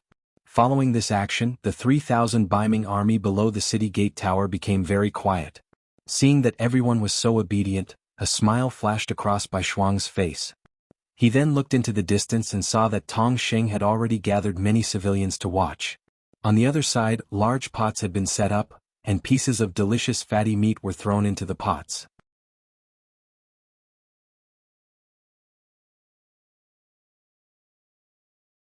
Chapter 1150. Now that everything was ready, Bai Shuang's voice came down from the city gate tower. Soldiers, I've called everyone here today to tell you that the Jianghu left guard is now under the control of the 5-star army, and you will soon become a member of the 5-star army. Our 5-star army belongs to Bugnam of Gojoseon. Bugnam of Gojoseon never mistreats his subordinates, so after asking for instructions, we've decided to give each soldier 5 taels of silver. The amount is the same, so please don't think it's too little. Alright, now everyone can line up to get the silver. Elder Tong, I'll have to trouble you. No problem, it's already prepared. Tong Xing, who already knew about Bai Shuang's plan, smiled. Then he gave an order and the wooden boxes placed there were opened. White light flashed and boxes of silver were placed in front of everyone. Wow, so much silver.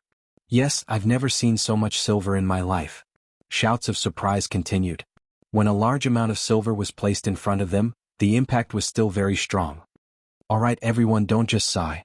The silver is only real when it's in your hands. Now please line up and get the silver. Of course, I want to say that from the moment you receive the silver, you will be a glorious soldier of the 5-star army. If anyone is unwilling, you can leave now. I promise that no one will make things difficult for you. Bai Shuang seemed to be talking about a very ordinary matter. But these words were not the case in the ears of the soldiers. What a joke, who would refuse money? As for whether they were in the 5-star army or the Ming army, what difference did it make? As long as they were given money and treated well, they would listen to them and work for them.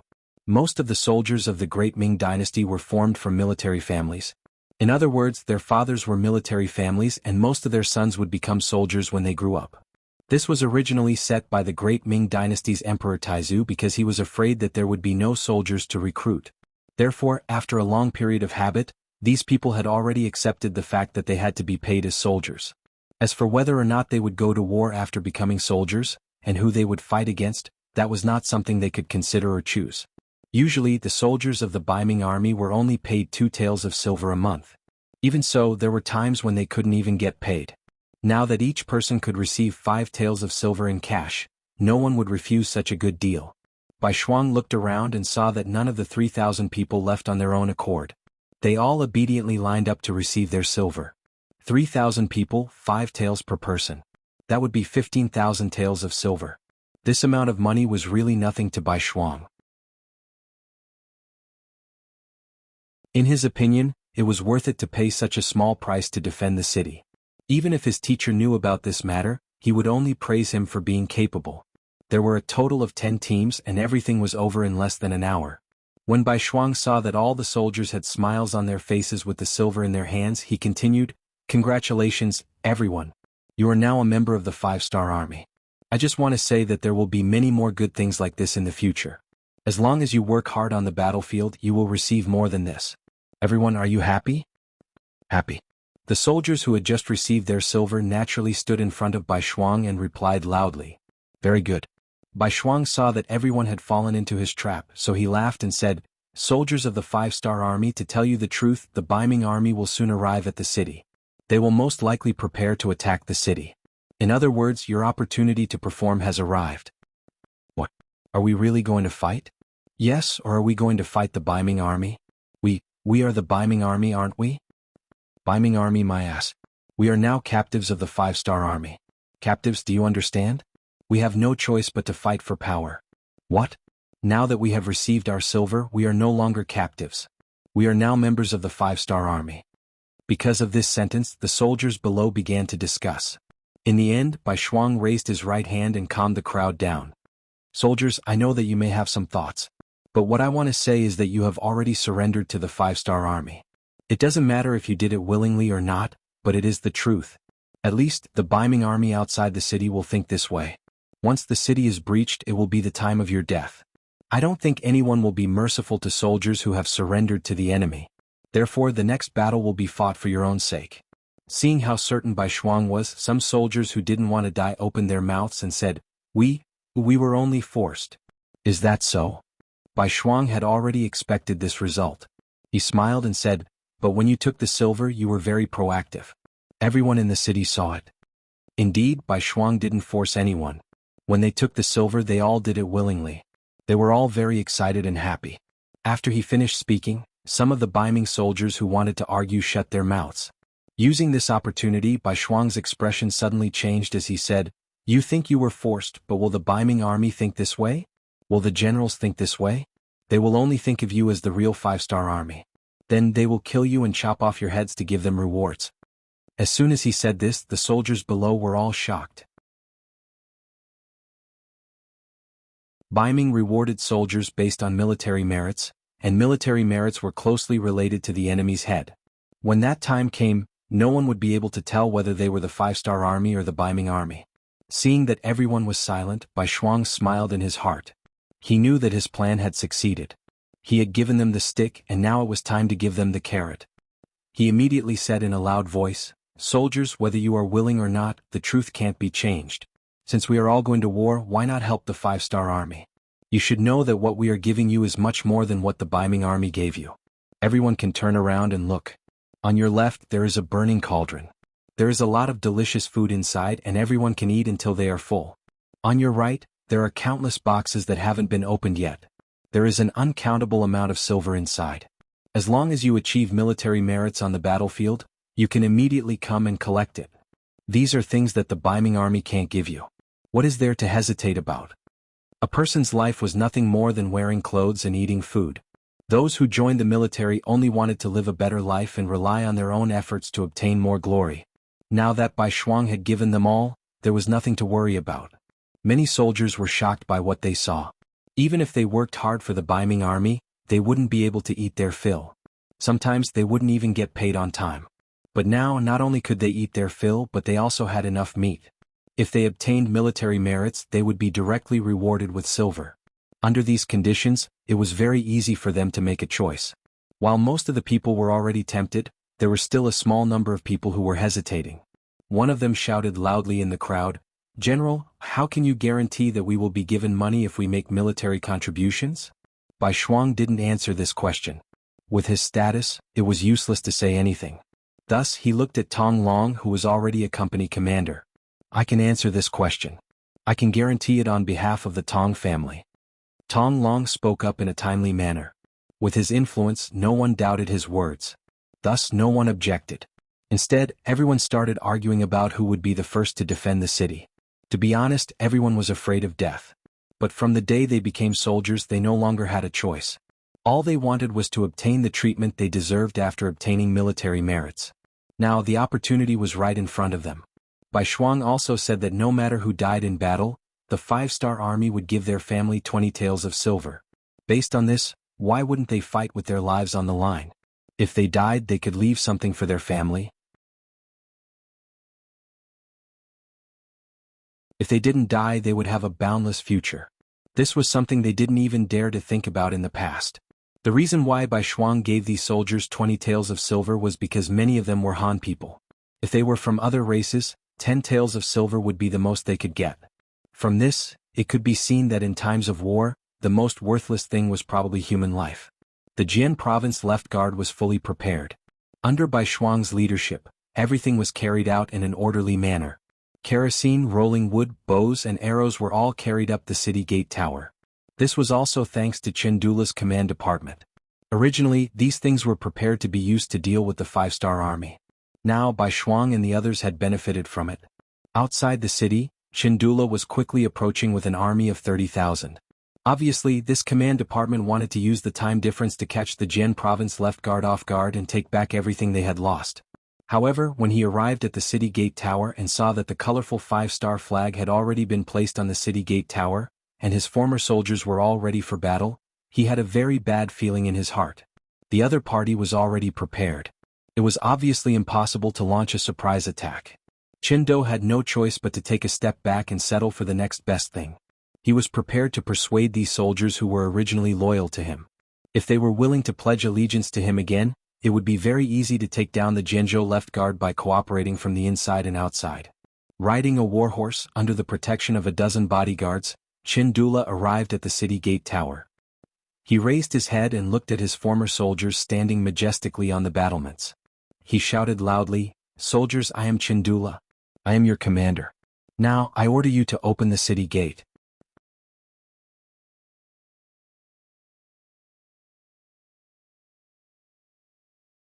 Chapter 1151. His voice was not soft, but he was met with silence. How could the Biming army soldiers, who had been convinced and successfully tempted by Shuang, betray him just because of a few words?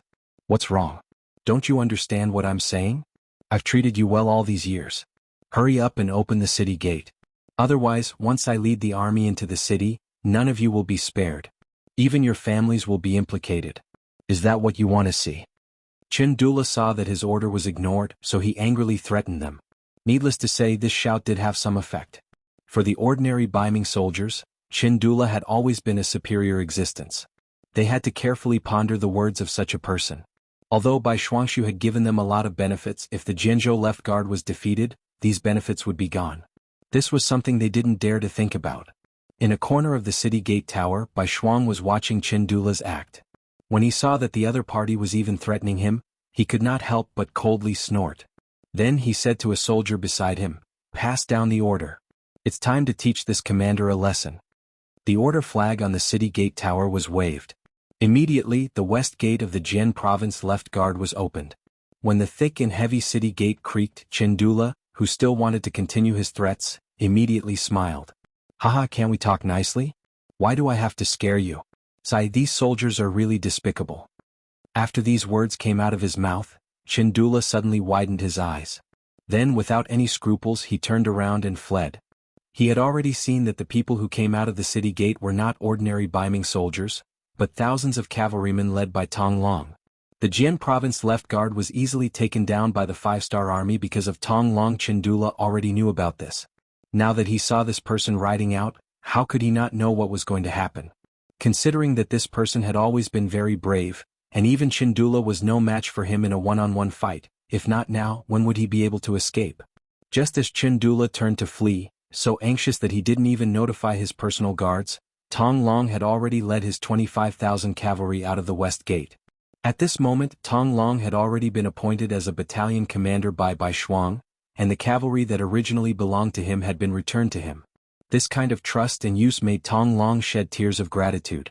He swore in his heart that he would definitely perform well. Therefore at this moment he rushed out with all his might. If Qindula had not seen the situation and fled quickly, he might have really been left behind by him. Although Qindula managed to escape, it was a pity that he only brought a dozen men with him. Apart from 2 of them who managed to escape quickly, the rest of them were all captured. One of them even tried to hold Tong Long back by relying on his martial strength, but was beheaded with a single slash. His goal was not to scare Qindula away. Using this opportunity to leave the city, Tong Long led his 2,500 cavalry and charged straight at the 30,000 Biming army that were completely unprepared. This was not going according to the script at all. The 30,000 Biming army were also confused. They were supposed to be the ones attacking, but now they were the ones being attacked. Since they were completely unprepared, and the 30,000 infantrymen that came were all infantrymen, Tong Long destroyed their first line of defense in just one exchange. If it wasn't for the fact that the 30,000 men were so crowded that they couldn't retreat even if they wanted to, they might have been directly scattered. On the city gate tower, Bai Shuang saw everything. When he saw that the 30,000 Biming infantrymen were actually so weak, his eyes couldn't help but light up. Originally, he thought that since the enemy had so many people, he should focus on defense. He never thought that an opportunity would appear in front of him. How could he be polite? He immediately led his men down the city gate tower, and then led the 2,000 5-star army cavalry that were already prepared for battle and charged out of the city. Originally, Tong Long was prepared to take advantage of the situation and leave. However, he didn't receive the signal to retreat. Then he saw Bai Shuang leading his army and charging out. At this moment, if he still didn't know what to do, then he would have led his troops in vain. Brothers, continue to attack. Commander Bai is here to support us. Tong Long shouted as he continued to urge his horse to attack. He did his best to maintain the momentum of the charge and not give the Baiming army a chance to counterattack and regain their morale. In less than half an incense stick's worth of time, Bai Shuang led his 2,000 men from the 1st Cavalry Division over. If Tong Long and his men's attack was like a light rain and a level 4 wind, then their appearance was like a rainstorm and a level 7 wind. They unsheathed their swords and slashed out more than 10 times in a short period of time. Especially with the help of the array formation at the tip of the arrows, they quickly pierced through the defense of the northern Ming army.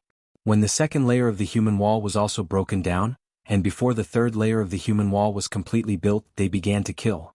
Even though Yang Qindong had said before that if possible, they should try not to kill the Han soldiers. However, this was a matter of life and death and they couldn't care less. In this battle of life and death, the 2,000 cavalry of the No. 1 Cavalry Division fully displayed their bravery, and what it meant to be unstoppable. Under the storm-like attacks, the formation attacks were like arrows piercing through the air. One by one, the Baiming army soldiers were cut down to the ground, and the soldiers who wanted to establish a defensive line were sent flying by the charge of their warhorses. As their morale continued to soar, the advantage of the 5,000 cavalry became greater and greater, and the morale of the Baiming army began to waver. No one knew who was the first to turn and flee, but it caused a chain reaction that caused the entire army to collapse. The 30,000 Baiming army did not even have a chance to stand firm before they were defeated. Riding on his warhorse, Qin Dula still had a look of lingering fear on his face. Seeing that the situation was over, he knew that there was no way to turn the situation around. He could only hatefully turn and leave. Since their general had left, how could the soldiers under him continue to risk their lives? It was really death, escape, death and injury. The 30,000 soldiers left behind a ground full of corpses and captives, and in the end only 10,000 managed to escape. With 4,500 cavalry, not only had they defeated the 30,000 Baiming army, they had also killed 5,000 and captured 15,000. This kind of accomplishment caused the surrendered Baiming army soldiers to be dumbfounded. In the past they had been talking about how powerful the 5-star army was. This time they had really opened their eyes. The capture of captives and the cleaning of the battlefield continued until nighttime. Even so, it was still not completely cleaned up. Considering that there was no one in Jianghu's Zuowei city who belonged to him, Bai Shuang still brought his men back to the city. Seeing their return, everyone looked at them with respect. When Bai Shuang saw Tong Sheng at the city gate leading the people to welcome him, he first laughed and then said, "Everyone has worked hard in this battle. In a while we will reward you according to your contributions. Don't worry, even the soldiers who defended the city will be rewarded. By the way, the battlefield outside the city has not been cleaned up yet. If there are any people who want to help, you can go now. Don't worry, you only need to hand over 80% of the things you picked up. The remaining 20% is yours." What? Is this true? The people who were originally lining the streets to welcome them were shocked when they heard this. They were not here to support the 5-star army. Although they had won the battle and protected Jianghu's Zuowei city, in the eyes of most people, even if Qin Dula took back this place, they would not be too surprised or flustered. After all, they were just ordinary people. To them it did not matter who the emperor was. The reason why they came here was because Tong Xing promised to share the meat soup that the soldiers drank. This was the real benefit. But now they suddenly heard that they could also get benefits. Moreover, they could get 20% of whatever they took. This was something that they had never thought of before. That's right. Our 5-star army will definitely keep our word. I just want to remind everyone that the things you took must be handed over to the government. Once someone is found to have embezzled, it will be a crime. Then there will be a big problem. Other people can also supervise each other. If you find out, you can report it. As the informant, you can get 50% of the things as a reward.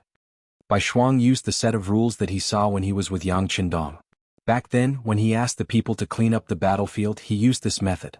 Although it could not completely eliminate embezzlement, more than 90% of the things could be retrieved. Of course we will do such a good thing.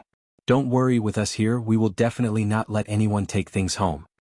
That's right, such a good thing cannot be ruined because of one or two people. We have to be conscious and supervise each other. These words quickly attracted the support of the people. After that, there was no welcoming ceremony. Even though the sky was already dark, there were still many commoners who left the city with torches and ran towards the battlefield outside the city. There was a lot of wealth waiting for them there. If they could pick up some iron weapons, they would definitely be able to sell them to the 5-star army for a good price. When most of the people had left, Tong Xing came to Bai Shuang with a worried face. Commander Bai, are we really going to let the people help? Once they have money, will they listen to our orders? Just like just now, if it wasn't for the meat soup, I'm afraid that they wouldn't have come out to welcome the victorious army. Tong Xing's thinking had become a common problem among the people in power. They didn't want the people to be so poor that they couldn't even afford to eat, but they also didn't want them to be so rich that they wouldn't listen to their orders. But they didn't know that if a country really wanted to be rich and powerful, they had to learn how to hide their wealth from the people. As long as the people had money in their hands, they would protect their rights and interests from being violated. When faced with an invading enemy, they would do their best to protect them. It wouldn't be like now where no one cared about the outcome of the war.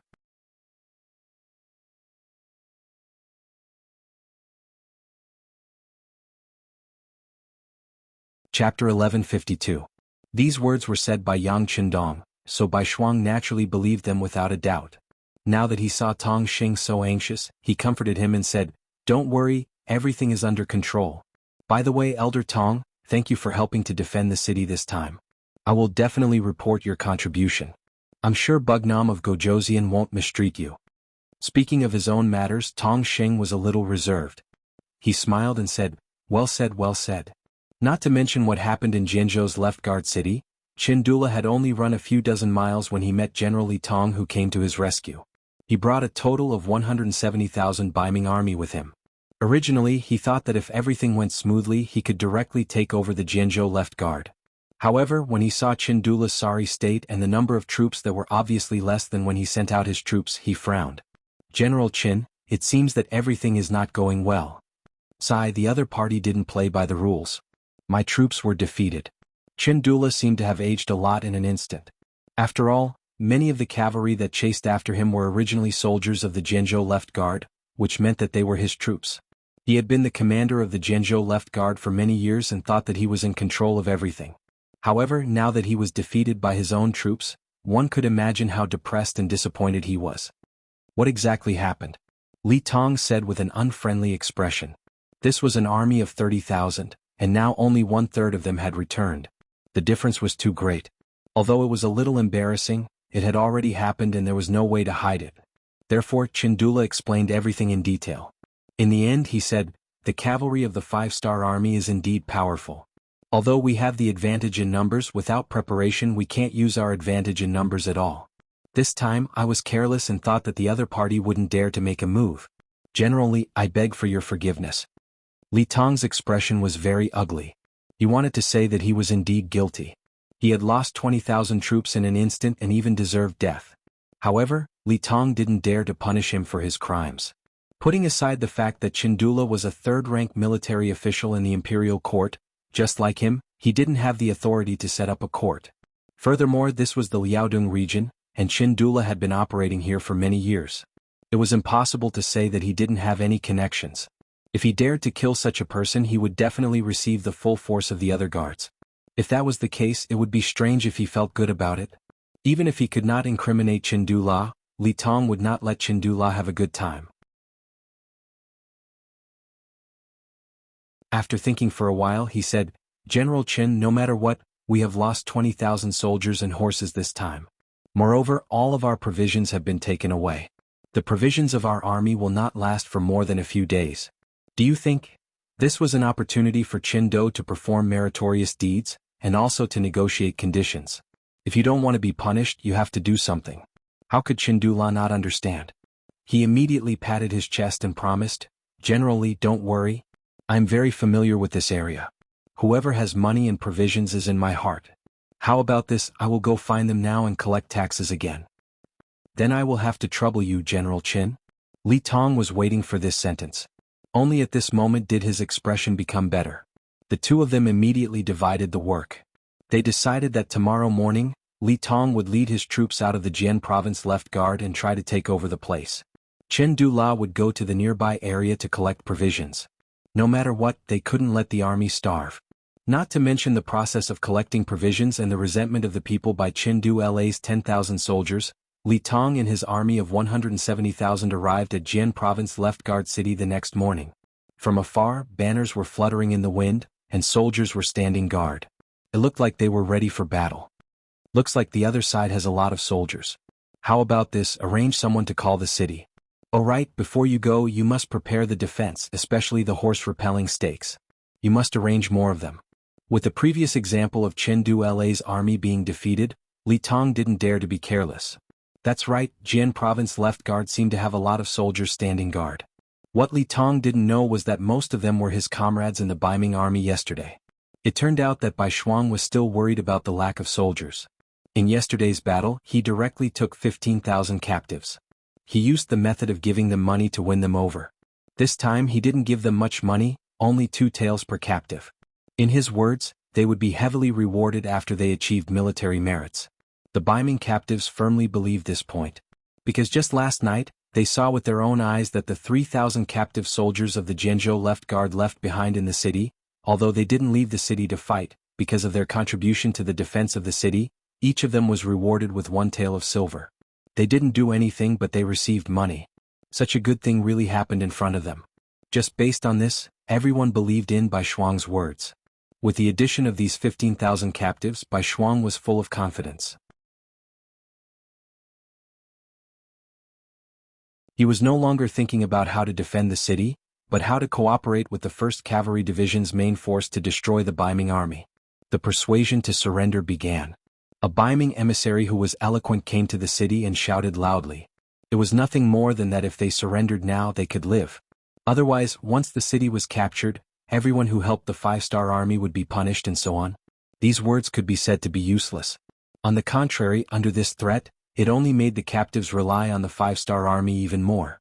Bai Shuang watched from the city gate tower without any intention of stopping. This gave the Ming emissary even more confidence. He thought that Bai Shuang was really afraid.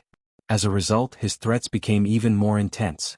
When the soldiers on the city gate were about to get anxious, Bai Shuang saw that the time was right and ordered to shoot arrows. This scared away the Ming emissary who came to persuade them to surrender. Since the persuasion failed, Li Tong had no choice but to start a siege. In order to show his military strength as much as possible, he prepared 4 echelons, each with 5,000 men. They would attack the city in turns. He wanted to let the 5-star army know how powerful he was and not give them any time to rest. In the end he would win by exhausting them. Since ancient times, the side that attacked the city would always be at a disadvantage. After all, they had to charge into a dangerous area that was hundreds of meters away. They also had to brave the dangers of arrows, crossbows, and kerosene to reach the city gate tower. With this advantage, Bai Shuang only arranged for 3,000 men to defend the city gate tower at once. He could already see that the other side wanted to fight a war of attrition. Since that was the case, he would play with them. The battle began in the afternoon. Using the ladders that had been prepared beforehand, the northern Ming army launched a frenzied attack on the city. Below the city walls were densely packed soldiers who were charging forward. They shouted loudly and continuously charged forward with swords in their left hand and shields in their right hand. Under the leadership of Bai Shuang, the 5-star army on the city gate tower counterattacked in an orderly manner. From afar they used bows and arrows. From close range they used boulders, crossbows, and kerosene. They fully displayed their advantage of being in a high position and repelled the enemy wave after wave. From afternoon to night, 2 groups of 5,000 men were defeated. Facing this result, Li Tong's expression didn't change. This was already within his expectations. However, no matter how much he had to pay, he didn't have any intention of stopping.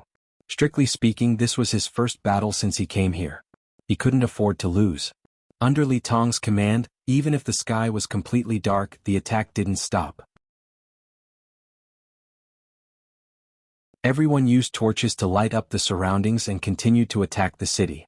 The battle continued. This battle went on for 3 days and 3 nights without stopping. After 3 consecutive days of attacking the city, there were no victories.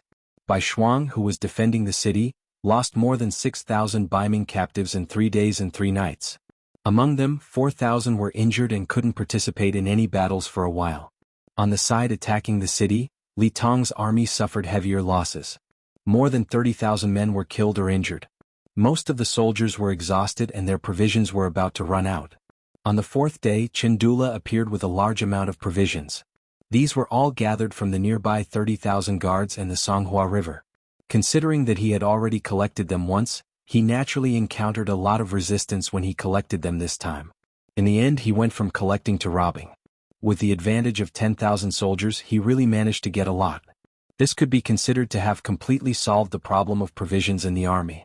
Looking at the piles of provisions and the stolen silver, which were like a small mountain, Li Tong finally breathed a sigh of relief. He looked at Chindula, whose eyes were bloodshot, and said, "General Chin, you've worked hard." Chindula smiled bitterly and said, "It doesn't matter if it's a little hard. However, this second collection will cause a lot of damage to the people nearby. I hope this battle will end soon and give them a chance to recuperate."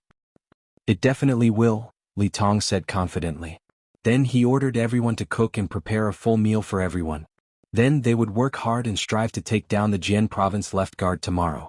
On the tower of the Jian province left guard, the siege was still ongoing. From time to time, screams could be heard. Every scream represented the loss of a soldier's life. This made Bai Shuang, who was below the tower, squint his eyes.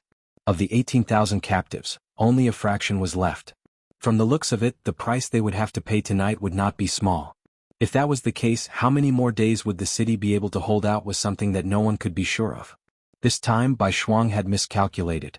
He had overestimated the combat power of the Baiming captives. He thought that with the high walls of the city, there would be no problem at all to defend the city.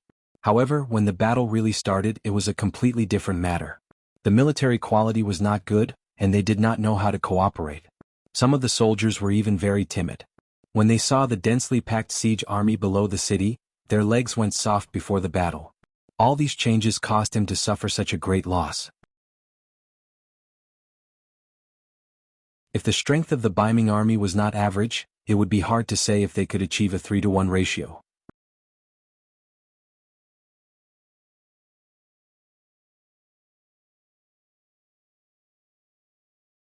Chapter 1153. After 3 days and 3 nights, they had lost more than half of their forces. If this continued, they would probably lose the city in another 3 days and 3 nights. "Commander, why don't we kill our way out? With the advantage of our cavalry, we should be able to catch them off guard and reduce the pressure on the city." Ever since Tong Long had been promoted to battalion commander, his heart was filled with the desire to perform meritorious deeds. He had noticed that Bai Shuang's black cloak, which represented his status as a regiment commander, was very eye-catching. If he wanted to gain merit, he could only perform well on the battlefield. Fighting outside the city was undoubtedly the best opportunity. How could Bai Shuang not know that a cavalry attack could turn the tide of the battle? However, he did not think that the Baiming army, who had suffered a loss once, would be unprepared. Although he could not see anything from the tower, he had a feeling, or perhaps his sixth sense, that the Baiming army was waiting for their cavalry to leave the city. "Battalion Commander Tong, there is no need to rush. Before we know the enemy's background, any action outside the city is a risk. Unless it is absolutely necessary, we will not take the risk." Considering that there was no evidence, Bai Shuang did not say it clearly. However, when Tong Long heard these words, his face was filled with displeasure. "Commander Bai, you can't be afraid, right? If that is the case, then hand over my 2,500 cavalry and I will go out to fight." Impudent. Bai Shuang suddenly let out a cold snort, and the aura of his entire body was released, shocking Tong Long on the spot. All along, Bai Shuang had given him the impression that he was very refined, even when he was killing enemies on the battlefield. Perhaps this had something to do with the fact that he had learned from Yang Qindong, but this did not mean that he did not have a temper. When people were chatting in private, they could talk about anything. However, when it came to a battle, when it involved the lives of tens of thousands of people, he could not be careless. Otherwise, not only would he die, he would also let down his teacher, who had valued and nurtured him. There can only be one military order in the army. "Tong Long, are you going to disobey a military order?" Bai Shuang's aura surged as he asked in a thunderous voice. Tong Long himself was indeed somewhat undisciplined. Otherwise, he wouldn't have led 3,000 cavalrymen out of the city despite Chindula's disapproval. In the past, he had not taken Chindula seriously because the Tong family was powerful enough in the Jianghu left guard. But now, when he faced Bai Shuang, especially when he shouted at him, he unconsciously became a little timid. When he saw that the other party was angry and reprimanded him with military discipline, He quickly cupped his fists and said, "Your subordinate doesn't dare. It's best if you don't dare. I can also tell you clearly that no means no. If you dare to act without permission, even if you come back victorious, you will be punished by military law. The lightest punishment will be 50 beatings, and the heaviest punishment will be beheading. You decide for yourself." Bai Shuang left this sentence and walked towards his small courtyard. There was still a big battle tomorrow, so he had to seize every moment to rest. Tong Long, who was left behind, had an ugly expression on his face. If he sent out troops without permission, he would be punished even if he won. This made his thoughts of doing something wrong disappear instantly. Now that he had betrayed Bai Ming, if he offended the 5-star army, there would be no place for him in the world. Suppressing the thought of sending out troops alone, Tong Long shook his head and left. In his heart, he was only thinking that if the city was really in danger, Bai Shuang would probably accept his suggestion. Bai Shuang did the right thing this time. This was because Li Tong had already prepared an army of 10,000 men under the Jianghu left guard city. They carried bows and arrows on their backs and formed a semicircle, waiting for the 5-star army's cavalrymen to appear. Then they would surge forward and deal a heavy blow. Considering that Chindula's army had been defeated, Li Tong made an extra move. It was a pity that it hadn't been used yet. It didn't matter. Although it hadn't been used, Li Tong wasn't discouraged. In his opinion, since the provisions had been supplied, he only needed to continue attacking the city. With the advantage of military strength, there wouldn't be any place that he couldn't conquer. He had even thought about it. He would launch an even fiercer attack tomorrow morning. He was determined to take down the Jianghu left guard city. This battle would also become a stepping stone for him to come to the Liaodong region. With this battle, he would definitely gain great merit and be valued by the emperor. However, what Li Tong didn't know was that there was a group of black figures gathering on a hill 50 kilometers north of them. If someone happened to see this scene and was able to clearly see who was coming, they would definitely be very surprised.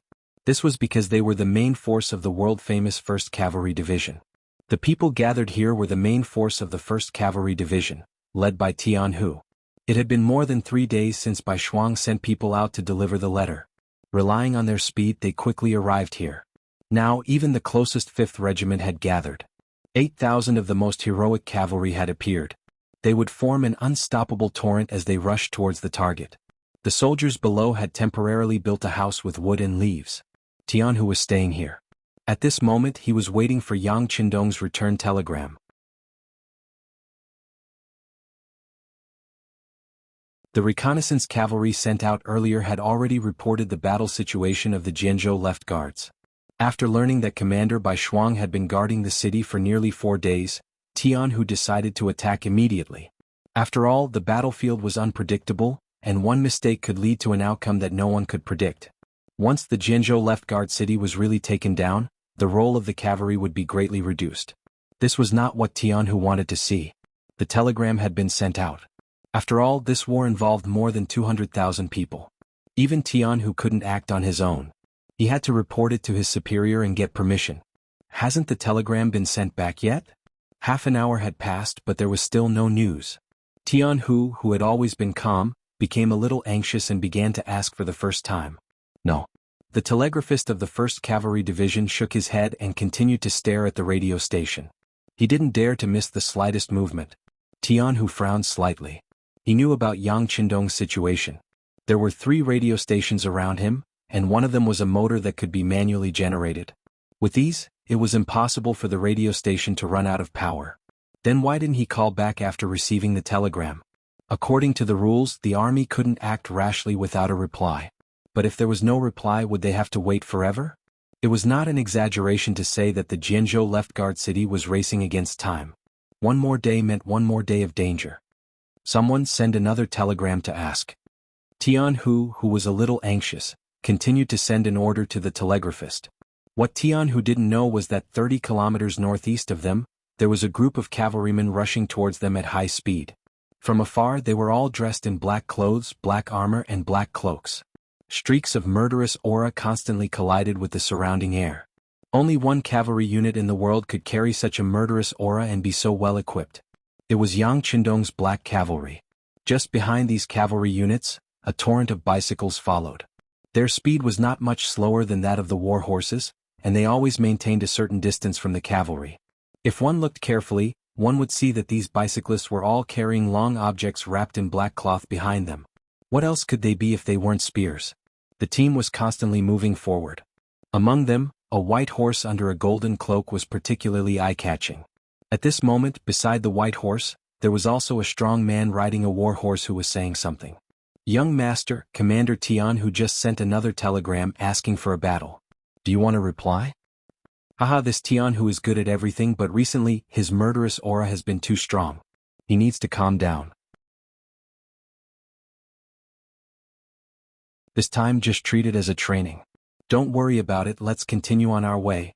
Yang Qindong, who was riding on the white dragon, laughed, then shook his head gently. Obviously he intended to polish Tianhu's temper. After all, he would be entrusted with greater responsibilities in the future. It would be bad if he couldn't keep calm when something happened. After talking about Tianhu, Yang Qindong looked at the dark scene around him and asked in a deep voice, Beta Persei, how far are we from Tianhu's division? Young Master, it's less than 30 miles away. We can arrive in half an hour. Beta Persei replied confidently. Being able to stay by Yang Qindong's side was indeed very impressive, but in reality the burden was also very heavy. Whether there was something or not, they had to understand it. Very good. Inform the team that there's no need to rush. Try to preserve the team's physical strength as much as possible. This time we'll test the strength of the 1st Cavalry Division. Yang Qindong smiled. The reason why he didn't reply to the telegram was because he wanted to test them. It was said that the 1st Cavalry Division was very powerful. This time Yang Qindong wanted to test it himself. The test stone was his own 1,000 Black Knights in the 4th Army Division. The 1,000 Black Knights had just been replenished. Needless to say, those who could join were naturally the strongest. It was not an exaggeration to say that they were the cream of the crop.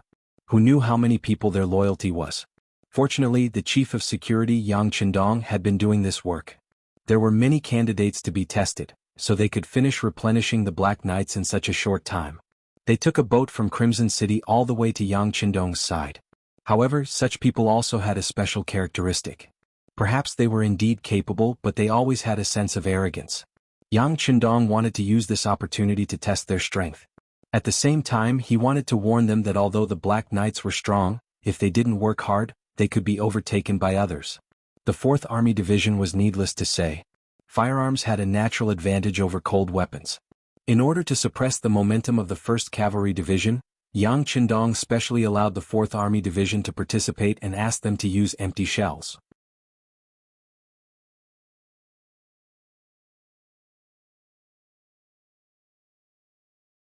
Chapter 1154. Commander Ling Daqiang naturally agreed with this order. Cold Front's reputation had been overshadowed countless times by the world's #1 Cavalry Division.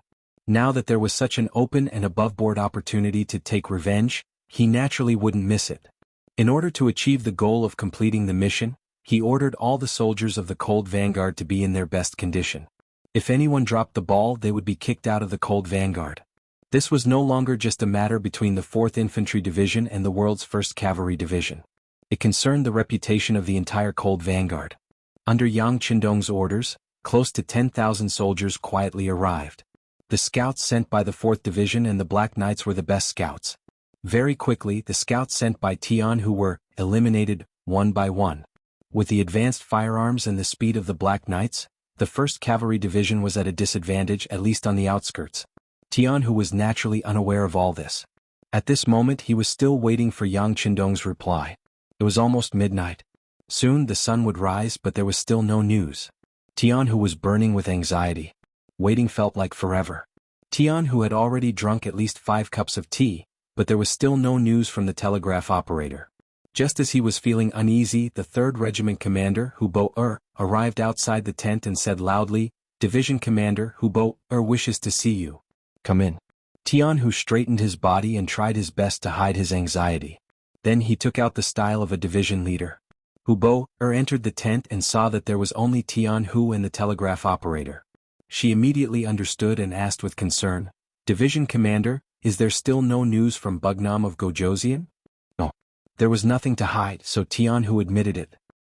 He then looked at Hu Bo-er and asked with a smile, "What? Did the 3rd Regiment Commander come just to ask about this?" "Of course not.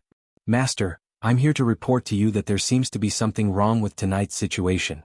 Hesitantly, Hubo spoke of her feelings. As a general under the king of the grassland, Hubo did indeed have some ability. Perhaps he was born to fight, but whenever he encountered danger, he would always feel uneasy. This feeling had been proven through countless battles, and it just so happened that tonight this feeling appeared again. Trusting her sixth sense, Hubo was no longer sleepy. She got out of her tent and found Lu Duo, the commander of the 2nd Regiment, who was in charge of guarding the perimeter. She asked him to ask the scouts if there was anything strange. After completing this task, Hubo couldn't sleep until she got the results. Seeing that Tianhu still had some candlelight, she hurried over. Wrong? What's wrong? Tianhu didn't react until he saw the solemn expression on Hubeir's face. He suddenly stood up and said, "What's wrong? Are you saying that someone will try to harm us tonight?" "I don't know." Hubo shook her head. She didn't dare to make a decision on such an important matter. Instead, she hesitated for a moment before saying, "I think we should wait for news from Commander Lu." Tianhu was usually a careful person. Otherwise, the 1st Cavalry Division wouldn't have achieved such great results under his leadership. However, he couldn't believe that someone would dare to target him. Was it that General Li Tong from Ming?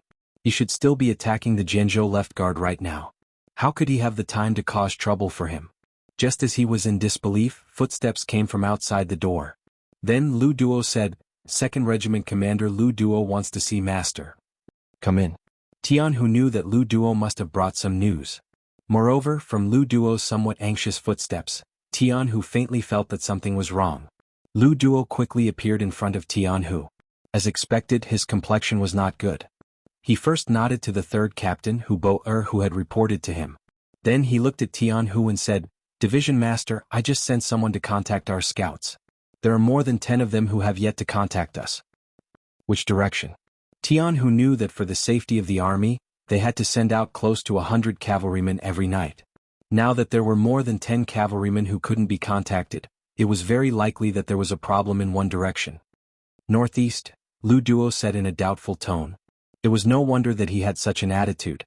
The Northeast was already under the control of the 5-star army. There shouldn't be any problems there. Even Tianhu was confused. "Northeast? How is that possible?" As he spoke, he walked over to the map. "Yes, that's the territory of the 5-star army. There shouldn't be any problems there.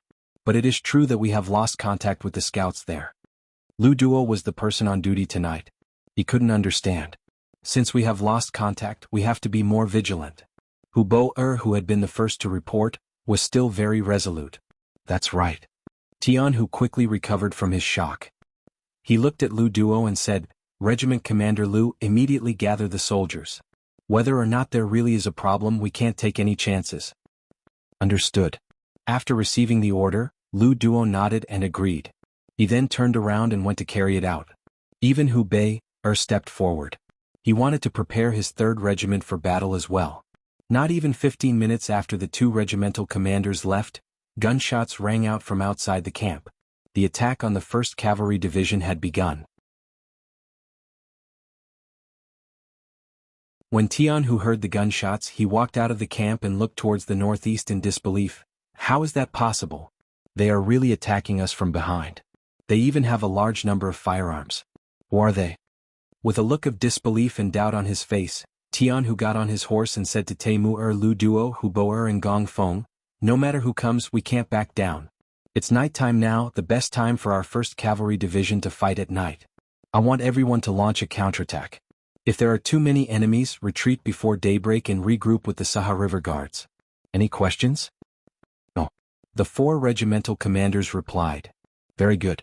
Get ready for battle," Tianhu said with a solemn expression. Although tonight's opponent had indeed caught him off guard, he was not afraid. On the contrary, he wanted to see what kind of army dared to have designs on the world's #1 Cavalry Division. A division commander and 4 regimental commanders were about to issue orders to lead the cavalry to launch a counterattack under the cover of the night. However, before they could do anything, a cavalry warrior had already arrived in front of them. "Division Commander Wunan Wang is here." Prepare for what?" Tianhu was stunned. He thought he had heard wrongly. "Division Commander Bugnam of Gojoseon is here. He is personally leading the Black Knights towards us. They are less than 2 miles away." The soldier saw that Jianghu was still in a daze and repeated himself. This time Jianghu heard everything clearly. Then, when he thought of the sneak attack, he came up with an idea. However, this was not the time to think about this. After looking at the faces of the 4 regimental commanders, he said, "Let's go. Let's welcome Bugnam of Gojoseon together." Tianhu and the others had only walked a few hundred meters when Yang Qindong appeared in front of them with a group of black knights in black clothes, black armor and black cloaks. Tianhu and the others immediately dismounted and knelt down to pay their respects. They shouted, "Greetings to Bugnam of Gojoseon. Haha, sorry to disturb you in the middle of the night. You have worked hard." Bugnam of Gojoseon casually waved his hand and motioned for everyone to get up. The meaning behind this sentence made Tianhu raise his head again. "Teacher, were you the one who arranged the sneak attack tonight?" "Not bad. You reacted quickly. In fact, your performance was not bad. You were able to gather the troops so quickly. This made the feast that I prepared for you unable to come true." While saying these words, Yang Qindong laughed heartily. Obviously, he was quite satisfied with this result. Yang Qindong was not angry. Tianhu's heart was at ease. Then he thought of something and said, "Teacher, do we have any other problems?" There is a problem." At this moment, Yang Qindong's expression became more serious. As I said before, even cavalry scouts need to have 2 groups, one in the open and one in the dark. When necessary, there needs to be a 3rd group to observe everything in the dark. However, you obviously did not do that this time. You only arranged for one group of cavalry to be in charge of guarding. This is not good. War is not child's play. Even if the northeast is your rear, you still have to act according to military discipline. By the way, who is in charge of guarding tonight? Bugnam of Gojoseon. It's your subordinate. The 2nd Regiment Commander, Lu Duo, walked out with a red face. "Regiment Commander Lu, you bear a lot of responsibility for tonight's incident. In order to show military discipline, I will deduct half a year of your salary. Do you have any objections? By the way, you have the same leadership responsibility as your division commander. Half a year of your salary will also be deducted," Yang Qindong said in an unquestionable tone. Although the 1st Cavalry Division had already done a good job, after all, no one would have thought that there would be a problem in their rear. However, whether or not they had thought of it, a loophole was a loophole. Sometimes, a small loophole could put an army in danger. Because of this, Yang Qindong wanted to punish them. Moreover, it would not be too heavy as a warning. Your subordinate accepts the punishment. It was only half a year of salary. The symbolic meaning was more important than the actual meaning. Tianhu and Lu Duo admitted their mistakes. Good. Since everyone is awake, then don't sleep anymore. Get ready. We are going to send a gift to the Ming army. After dealing with the matter in front of him, Yang Qindong's eyes were filled with the aura of an elite. This Li Tong had guts. He actually dared to attack a city that belonged to the 5-star army. If he did not show him how strong the 5-star army was, how could he show the strength of the 5-star army? You're tuning in to the Han Li's Wuxia Adventures YouTube channel. We're so grateful for your support, and don't forget to subscribe to join us on this incredible journey through captivating stories. Your generosity through donations truly makes a world of difference, as it's the primary source of revenue that allows me to expand and enhance this channel for you. Thank you from the bottom of my heart for being a part of this adventure.